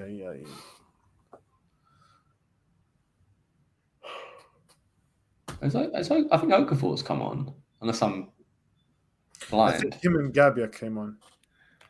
Tomori and it was Morata, wasn't it? Yeah. So then they're doing the Okafor behind Tammy. 4-2-3-1 idea.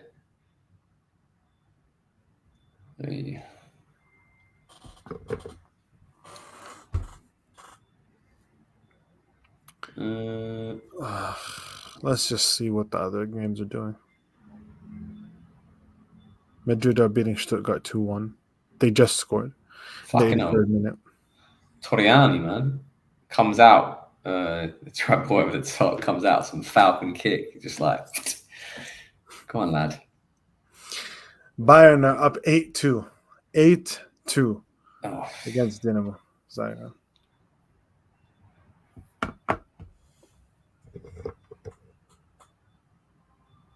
Madrid, 2-1.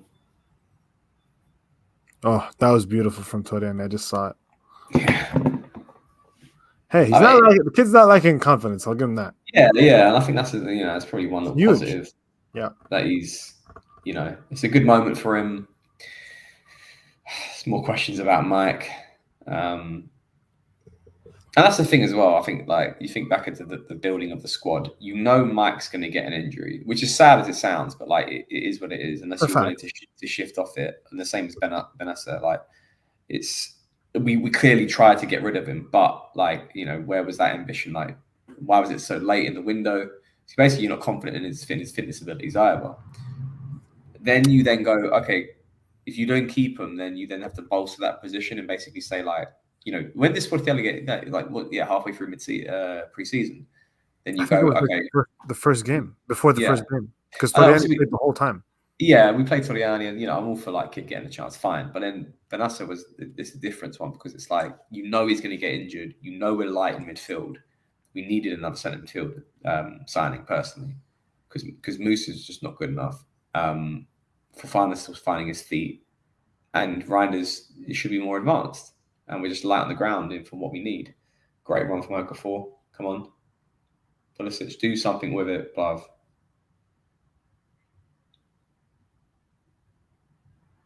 I'm assuming he didn't do anything with corner Milan, yeah. It gets to him on one-on-one with the left back, and he just doesn't do anything enough. He's just not agile enough as a winger. Gabriel header on the bar. Good couple of half chances here, but once again, it's too late and it's 3-1 down. That was nice from Okafor. Somebody told me, somebody on the timeline the other day was telling me he can't dribble. Yeah, right.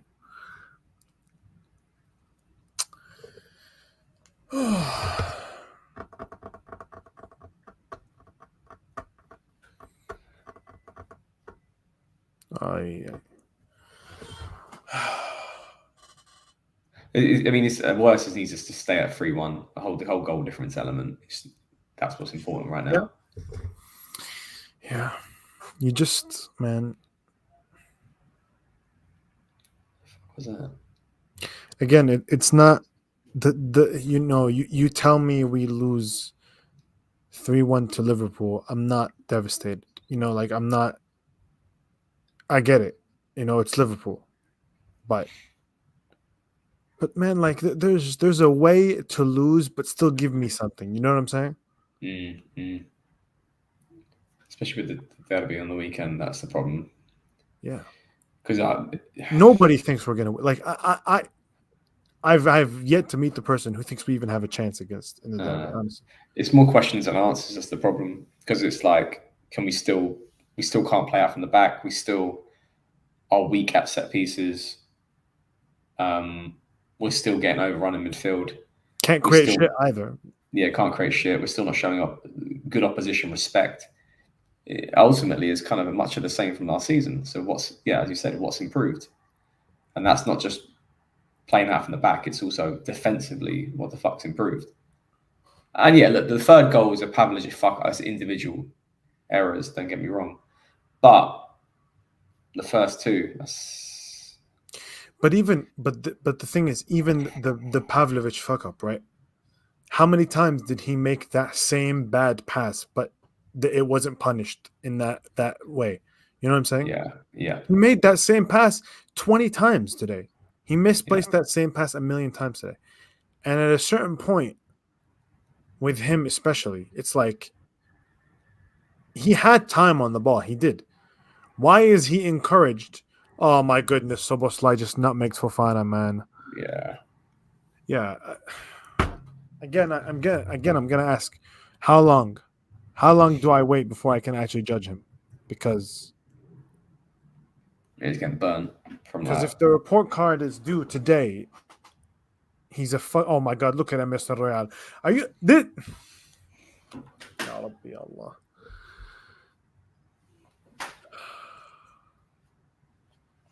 Like, Liverpool have genuinely not been good. If they were good, this would be 5-6-1. No exaggeration, genuinely. They've actually not been decisive. To hit the crossbar twice, there's the Jota shot that was way wide, all that kind of stuff. Like, oh my goodness, man, how can we be this poor? This is worse than Pioli. It really is. Yeah.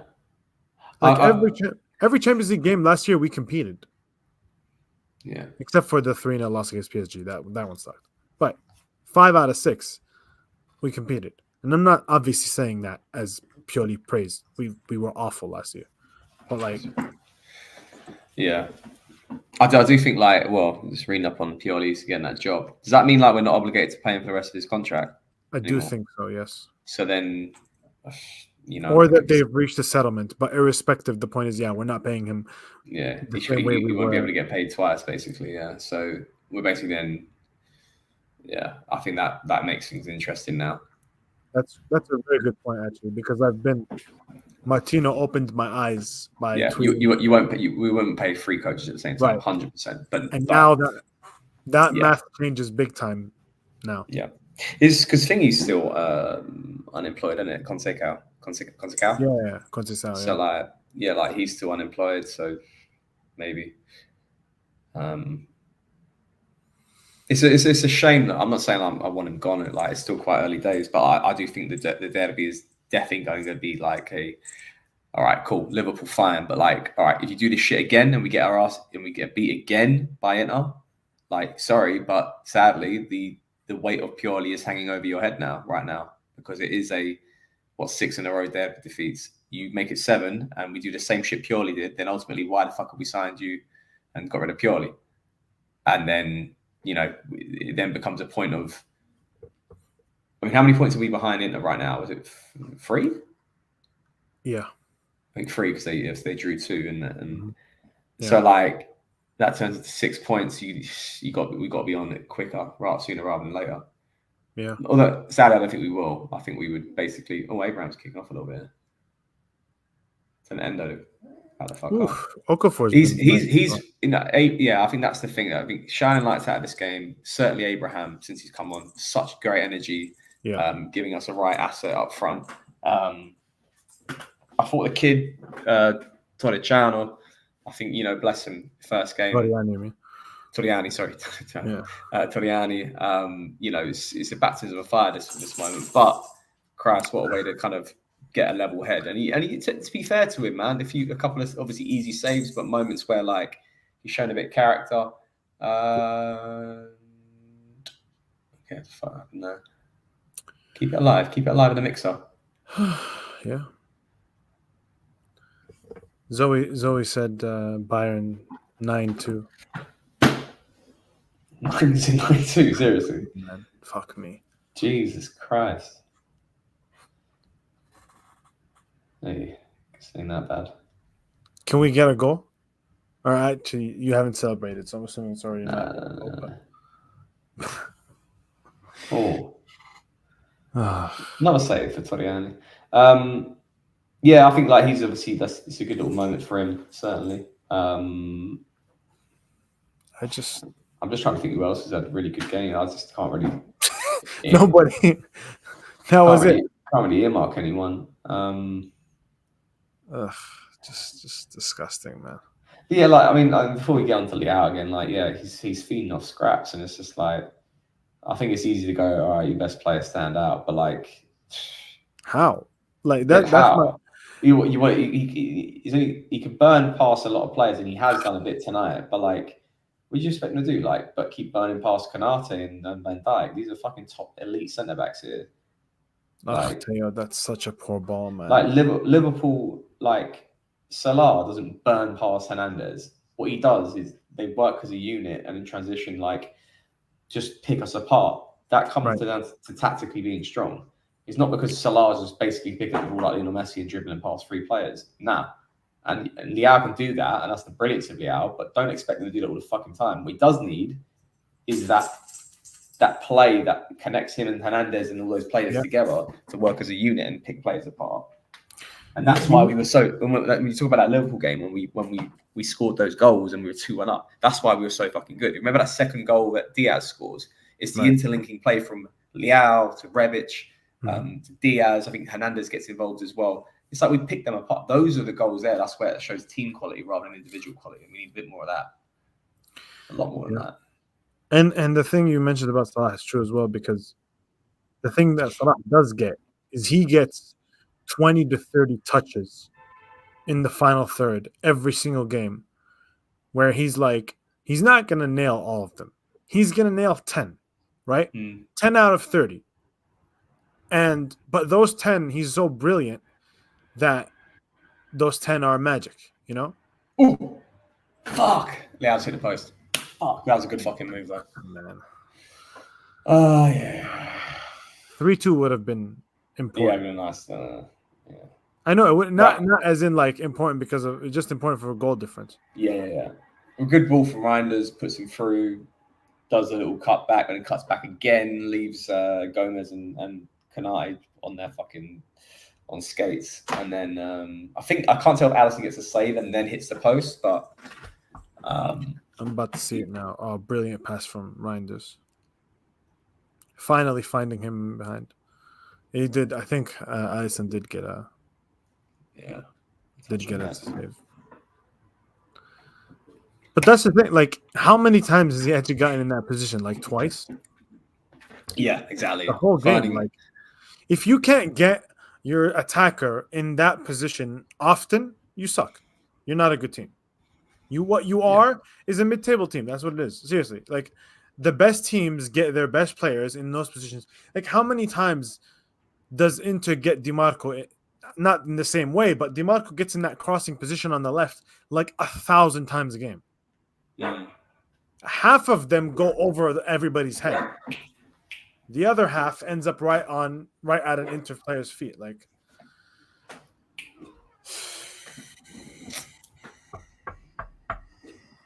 yeah, I mean, it's hard to take away much from that game, really, other than the fact that I mean, I don't think anyone watched that Venezia game and said, "All right, we're going to win this game." I personally didn't. I mean, also Liverpool losing on the weekend was just kind of like you poke the lion and see what you get. But I still felt there was a discrepancy in quality, which was going to show. And then that comes down to how you play as a unit, which once again, whether it's rearing its ugly head that we're not showing cohesion in our style of football. And Abraham's pissed off. He's like kicking the fucking ball. You can tell. And this is the thing. Maybe it's a new signing thing that like Morata was like that after the first game when we drew, and then Abraham as well. Like I do like this sometimes when you get new signings and they're not used to the sort of like a little bit of shit that's lingering, but like they're kind of expecting more and they want more. That's why they joined the club. Like as much as Fofana has not been great, you can see him like trying to pick up Leao and going like, "Come on, ignore the shit, ignore the hate." Da, da, da. So there is a little breath of fresh air there, but once again, the same lack of unity there. We're not showing ourselves to be a top side because of that. What's the identity of our style of football? There is nothing. I mean, what minimal chances created, not doing anything to keep their team Liverpool at bay. And you have to ask yourself, like, that's why, like Forest gets a good win against Liverpool on the weekend because they keep themselves in the game and they play to their strengths. What do we play to? Do we play to our strengths truly? And our strength should be our best player on the pitch. Do we actually play to Leao's quality anymore? We don't. We don't get him in moments of great chances like we used to. And this is the thing. I think this was always going to be the problem coming out of purely ball or equally adding quality to the side, which was always going to be something we want and always aspire to do and go like, can someone else score other than Leao? And that did happen last season with the Ala Pulisic and obviously Loftus-Cheek getting 10 goals and Giroud chipped in as well. And now we've added more attacking quality and you still think, okay, Morata, Abraham and hopefully Chukwueze can have a good season and Okafor can obviously step up a little bit as well. But then how does that all link together and how and who are we actually playing through? And it's just like I can't see quite an identity of how it all links up together, like the defense, the midfield, the attack. Yeah, something just doesn't seem completely right, which is making us completely suffer. Because teams that we do play have identity, teams that we do play have unity, and they have a game plan. I'm not quite sure what ours is, which is what sucks. Yeah, right on the derby, innit? Right on the like. I don't think we're doing a stream for that, are we? Yeah, I don't know. Is it on Sunday? I think it is. I'm gonna go try to watch it with the Milan DC guys. Yeah, I need to. That way, when I die, it won't be recorded and televised online. So yeah. And this is the thing. This is the thing as well. Like the derby is kind of like tonight as well. Show some fucking respect for the opposition. Yeah. Like again, a draw is not a bad result. We do not have to beat Inter Milan, but what you cannot do is fucking lose that game. The bleeding has to stop. Yeah. The bleeding has to stop. It's not like, all right, let's turn it around, let's fucking beat them 3-0. Or even beat them one. I'd love us to win, love us to get a win. Don't get me wrong. But I'd actually be very, very, and a lot of fans should be very, very content with the draw. Because it literally is saying, we're no longer going to get our asses kicked anymore. We're going to improve and respect the opposition. And then you grow from there. Like, I remember the last time we emphatically beat Inter Milan. Like, 3-0 when Bacca and Niang scored and shit like that. But Bonaventura scored, Alex scored, I don't remember who it was. But that was, we were both shit back then. But since then, it's been lots of 1-0s and 2-1s and obviously some draws. But usually, it's a fucking mauling from them against us. That needs to stop. It needs to be fucking, I don't give a shit if it's 0-0 or 1-1.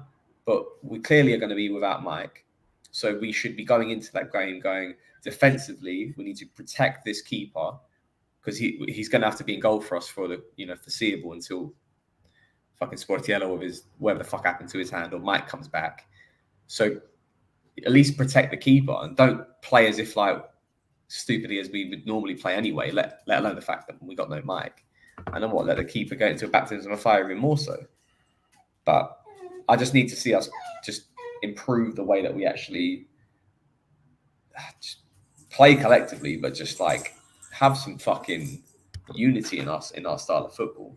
There's too much space between the players. Yeah, I can get out a lot of it, but not. I couldn't see a lot from this game tonight to me to say we've developed, we've kicked on.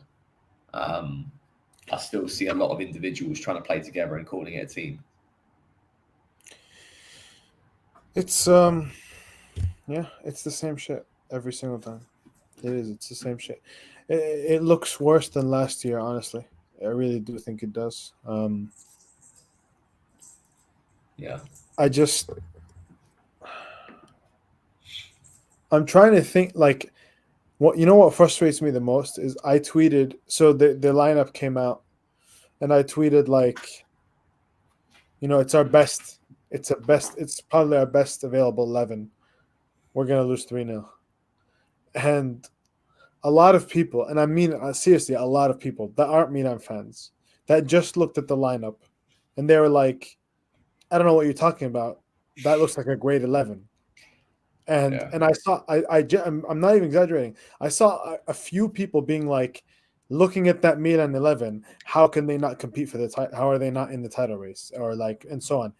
And I was sitting there and I'm like, well, I know we're not good. Like, I know we're not in the title race, but I can't answer like, other than, Fonseca's bad.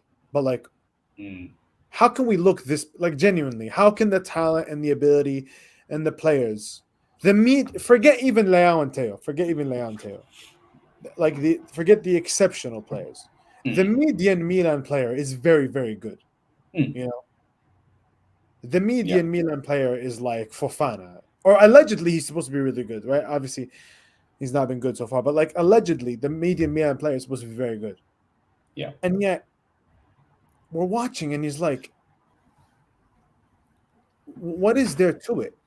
You know, what is? Oh, I don't know, man. I really don't fucking know. I just, yeah, we're gonna lose against Inter, and then we're gonna. I don't even. I mean, are we actually gonna beat Lecce? I'm not. I can't go into any game fully believing we're gonna win now. I really don't. Who's the home side against in the derby? Is it us or them? I mean, like, you get what I mean, like the whole the Yeah, home yeah, yeah. Let me check. advantage. It's them, It's them, yeah, it's not good. and then it's then it's Lecce at home, Leverkusen away, Fiorentina away, which is gonna be hell. Udinese. Udinese, that's gonna be a fucking. I That's a mean, draw or a loss. I said it. I said it. There's no way he makes it. He makes it to November. Like, there's absolutely no way he makes it to November. We've got Inter, Lecce, Leverkusen away, Fiorentina away, Udinese, Club Brugge, Bologna away, and Napoli. From now till November, absolutely no way. Monza away. That's fucking crazy. I mean, Inter just drew in that game as well. And we Yeah, lost no. that game as well last season as well. So, like, yeah. But I'm saying, there's no way he even makes that game. That's November. No way he makes it. Absolutely no chance. And if he makes it, then this management is a disaster, really. Yeah. Because at this point, the season is meaningless, and we should start introducing the youngsters. Honestly, Yeah. like, we've been talking the whole stream about we don't have enough midfielders. Well, we have Zeroli and we have Voss, and we don't have enough fullbacks. Well, we have Bartasagi and Jimenez, and we don't have enough center backs. Okay, actually, we don't have any young center backs either because we sold Simic, but regards. So, if those deficiencies in the squad exist, and they do, it's time to just play the youngsters, because this is a complete and utter embarrassment. You're looking at the statistics. 0.54 expected goals for us, 2.7 for them. 5 big chances for them, 0 for us. I mean, I would say that Leao's shot, Pulisic's goal was a big chance, but regardless, whatever. But yeah, apparently the Court of Asud at the end of the game were basically saying, get your balls out to the team. Yeah. They're not happy. Yeah. And then, yeah, Milan leaves amid boos from San Siro. Basically saying, I don't know what the solution is. I really don't. I don't know what the solution is. My honest opinion is I don't think the solution exists in this team. I said this to Lorenzo when we drew the Lazio, and I was not saying I want it, but guarantee you, the moment Fonseca goes to a back three is when we need to call it. Because I know he will, because he did this shit. He did it at Roma. He'll do it at Roma. But like in that video, you watch him talks through tactics. He says we were suffering too much in transition. 4-2-3-1 is my favorite formation, and then what to do to stabilize it was go to a back three. And This is the problem, though. You do that shit. You haven't built a squad for a free. A three at free the four back with free, or four center yeah, backs or total. three. Yeah, as you said, like we've got fucking, and then that's what you're then requesting Emerson Royale to play at right centre back or something, for example, and it's like square pegs and round holes, and yeah, it's the moment you see that sort of shit, you know, and I think the brand starts to become on the wall. Because as good as that ended up being for, like, I mean, when Pioli did that against, you know, to basically like, stop the bleeding in January year before last. It was basically saying like the normal formation isn't working anymore, and then I'm running out of ideas. I just need something to stop leaking goals. And then, I mean, we got through Tottenham, but they should have realistically probably beat us. I mean, they're also really shit as well on this Antonio Conte side. But like, and then we've reverted back to a stable 4-3-3, and just got through it just because the players know how to play with each other. But now it's like, I think he's running out of those favours, and he's pissing off a few players as well. So if he goes to a back three, you need to start thinking about the players' respect for him moving forward. And if management, if they get to that point and management think it's worth keeping him, then as you said, they're fucking clowns. I think I don't want to say this very vividly. I liked the signing of Fonseca. Fofana as well, if you want. But Fonseca, I like the actual signing of it. I thought the idea of it and what should have been coming with that, with the style of football that, you know, we've seen in the past and what was promised by himself, and what we saw in pre-season was encouraging. So I don't think anyone's saying you're going, oh, you know, he was never good enough to do that. I think that's incorrect. However, the reality is what we see right now, it's not good enough. It's not translating to good football, and it's not what we saw in pre-season. And equally, the management have fucked up with some of the wider signings and the building of this squad. And then it comes a point of going, what do you then salvage out of the season? Do you hope it gets better, or do you equally make a move for it now, especially with Pioli getting signed to Saudi? So it's like, if there's a coach like Fonseca out there, I wouldn't mind making a punt for it if this situation gets worse. The only thing that I would only ever, and I hate to write off another fucking season because I'm fed up with that right now. The only thing that would keep me on tenterhooks is the idea of maybe signing Klopp in the future, in like next summer, but that ain't gonna happen because why the fuck would he come here? Why the fuck would Klopp come here? Although I think there's a reason why he might come here, but it's just like we somehow still fuck that one up as well. Probably. He's not coming here with this management. Never. He would never involve himself in such an unprofessional management. Mm-hmm. Like, yeah, it's just like you said. I'm not one of those people who's like, you know, how could we let Fonseca manage us? He's not achieved this or that. I'm not one of those people. Pioli hasn't achieved a single thing in his entire life, and he took us to a title. I don't really care what managers have achieved before they show up, but from day one, everything he said just annoyed me. And then when he benches Leao, like you said, he benches Leao and Teo. I said the night that formation leaked that night before the game, and I immediately said, like, this manager's done. Like, because like the benching your superstars thing has existed as long as sports. Like it's happened all over sports, right? And the moment you reach it, usually you reach it like it's the last resort. To reach it at match week 3 means like, oh, it's over. Like, he has no idea how to fix this shit. And now he's just going for like theatrics. And the worst part of theatrics is when he did that is there are only 3 scenarios. One is you win without them, and then you can't bring them back in the side because you just won without them. Or 2, you lose without them and you look like a moron. Or 3, you start losing without them and then you bring them on, which effectively tells every single person every single fan, every single media person, and especially every single player that you're a bitch who couldn't stand by his own choices. Like, the fact that 5 seconds after Boulaye Dia scored the second goal against Lazio, he brought them on, like, and then they actually scored, which made him look like an even bigger moron. Like, he's just such an unmitigated clown in everything that he does, everything that he says. Genuinely, he's such a clown. Yeah. And he does, clearly he has nothing even resembling the solutions on the field. And you're just watching and you're like, and I know people have made the comparison, and then other people have been like, no, that's too far, whatever. But he is Gianpaolo. That's what this is. This is Gianpaolo again. No, I'm serious. The last time I was this dejected about Milan, it was Gianpaolo. The last time where, I know this is a US time zone thing, but like Milan games, like, well, they'll be at like 6:30 a.m., right? When Gianpaolo was the manager and the game was at 6:30 a.m., I was like, good luck to them. I'm not waking up. And right now, I feel the same way. I'm like, good luck to them. They can win without me. I'm good. Like, they don't need me. It's fine. He's the same manager. He's the same guy. He's saying the same things. He was brought in with the same ideas.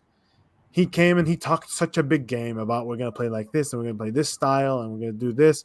And this is my formation. What the fuck is that about? Who are you? Like, this is where I come back to the accolades, right? Where it's like, what does this is my formation mean? What have you achieved with this formation? This is your preferred formation. If it doesn't fucking work with the squad, you don't play it. You know what I'm saying? You're not Pep Guardiola. The team doesn't mold to you. You mold to the team. When Pep Guardiola shows up at a club, they do every single thing in their power. It's you. It's your vision. You want this player out. You want Joe Hart out. He's out. Done. We don't even care. We're not thinking about it. Right? You're not him. You're not. And our management is not smart enough to get you the players that you need. So adapt, please. It's the same shit, man. It's the same shit. And you think, yeah, you want Conceição. I mean, we want Conceição. I mean, you in the general term, but like, we want Conceição. But in your heart, in your soul, how if they do fire him, how likely is it that they just go rogue? Like, I saw the other day a rumor about Paulo Sousa managing, replacing him. Yeah. And I'm like, I mean, yes, it's a bullshit rumor, obviously. But I'm just like I feel, the way I feel about Milan and the way I feel about this management right now, I feel like that's more likely than them hiring Conceição. Like something bullshit like that. It probably is. It's just more like, it's an uphill battle though. Even if you get Conceição in, because it's like, you know, you got to start again. Yeah, don't get me wrong. I just hate to. We saw too much, you know, sackings in the middle of a season. Yeah, it worked out well for Pioli, and eventually it didn't start off too well. But like, you then have to start again, build the players' trust up. What's the formation? What's the tactics going to look like? That takes games that will probably then equally lead to shit results as well. Like, we should be looking the difference where we would, as you said, went from that Liverpool performance, when we got beat 3-2, and we actually looked like a decent side, to where we are right now. We should be avoiding that from happening. We should be avoiding periods of time where we're getting results that we shouldn't be getting, dropping points against games that we shouldn't be dropping points against. And even if you like transition, and this is where it's kind of, we've kind of like just kind of shot ourselves in the foot this season, if that's the case, and we're going to sack Fonseca. Because even if you get Conceição in, it's going to be, okay, he's going to need his time. It's still going to be like the remnants of Fonseca, and then we're still going to drop points. And then equally, what does that look like? A top 4 finish at best? It's just, and it feels like it's just another wasted season, basically. And it feels like that right now. I'm not saying that you got to keep Fonseca, but like, yeah. No, I agree. It's just like, make a change if you give up on the season. That's the reason. You make the change now. Change if you say this is over. We're not competing or winning anything. Yeah. But it's like, you know, I can sit here now and sit like low key, just say like, I think it's done already. Personally, like, I agree, it's done. Benacer's injured for what, 3-4 months. Yeah. So our midfield is going to rot over and capitulate, as it probably really is right now anyway. Mike's injured. Sportiello's injured right now, so we don't even know. I'll just guarantee you will wake up tomorrow, there'll be some fucking scan, and it'll be Mike's out for 2 months minimum, maybe 3. And then every time it approaches, he's going to come back. There's going to be another setback. Yeah.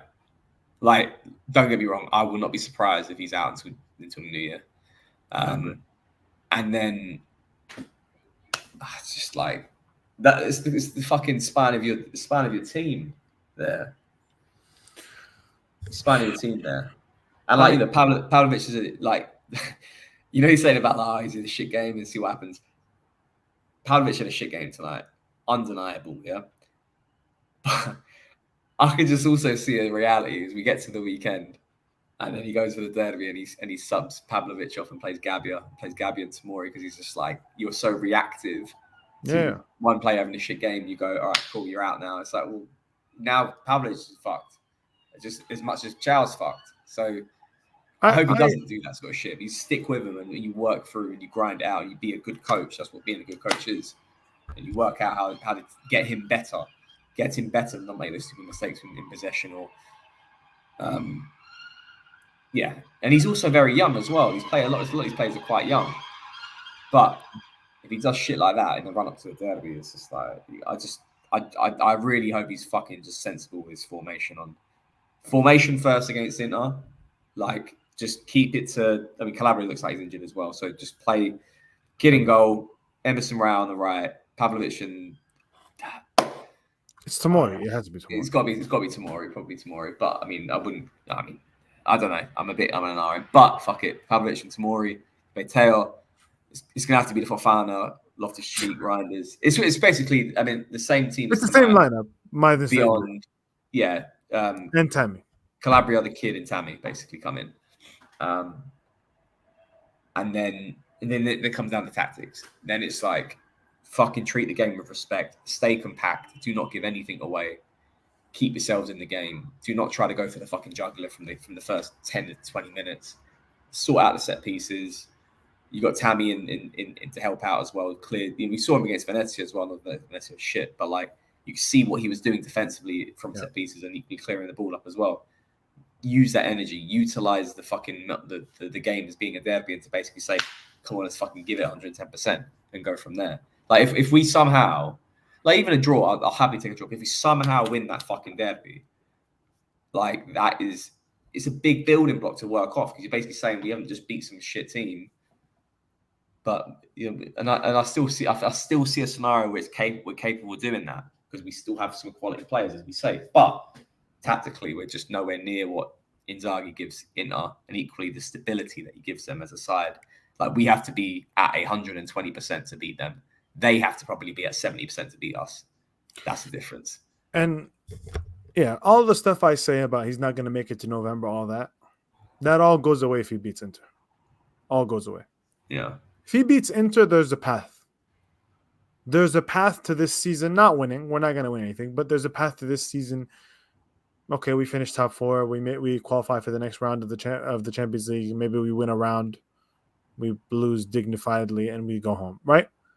There's a path to dignity, right? If we beat Inter, everybody's happy. All the negativity, all the shit I just criticized him for, all that stuff. If we beat Inter, most of it goes away, right? Beat Inter, then beat Lecce, then fuck it, lose to Leverkusen if you have to, right? And then beat Fiorentina and Udinese, and I promise you, everybody's happy. But it all starts with that one game. And if you don't win the game, then, I know the chat is all saying like it's a big if. It's a huge if. I mean, I'm not backing us to do it. Nobody's backing us to do it. But if you are, like, for the manager and actually for the players too, like, it's very rare that you get to start this badly and still get a redeeming moment this fast, right? If you want it, go get it. Yeah. I think a draw is a very good result against Inter, but a win is. I know, but I think a draw is a good result, and I'll take that. I'll take it. Yeah. I'll take it. But that's sad. Yeah, that's sad. Yeah, as sad as it sounds. It's sad. Like I said, I'll take it. But a win against Inter is even, like, that's another level. Yeah. And dude, I was saying this on last stream as well. I don't want to beat them 5-0. I want 1 a 0 1-0 win. I want the shittiest, like scrappiest penalty in the 94th minute, or like the worst own goal ever. I want the nastiest, most smash and grab game ever. That's what I want. Yeah. I want them to still know that they're better than us, but still lose. Like that's all I want in life. But yeah, all right. I think 2.5 hours of this torture is enough. I think we've given the people more than enough of our pain and misery. I feel bad for you. You didn't even get to celebrate the goal. There was like a 5 minutes where I was like on top of the world. At least 5 minutes. So I was at least that. It's fine. All right, guys. I'm used to it. Anyway, All right, thanks guys. for tuning in. That out. Oh, and I subscribe to Stefano's channel, which I'm assuming. Have you not done any? Have you started doing videos? I stopped doing videos ages ago, but even I don't care. Subscribe to his channel anyway. I didn't do videos for the longest time. Just subscribe to it. Subscribe to my channel as well at Biderball. Follow us on Twitter and subscribe to wait, hold on. Subscribe to Sempre Milan. We're like 60 away from like 10,000 or something. Go. Yeah. We should have gotten that by now. Like hundreds of you have been watching. Go subscribe to Sempre Milan now. If there's 173 of you still watching for some god reason, go subscribe. Do it. All right. That's enough, I think. All right. That's it. See you Let's guys. call it. See ya. All right. ya. That's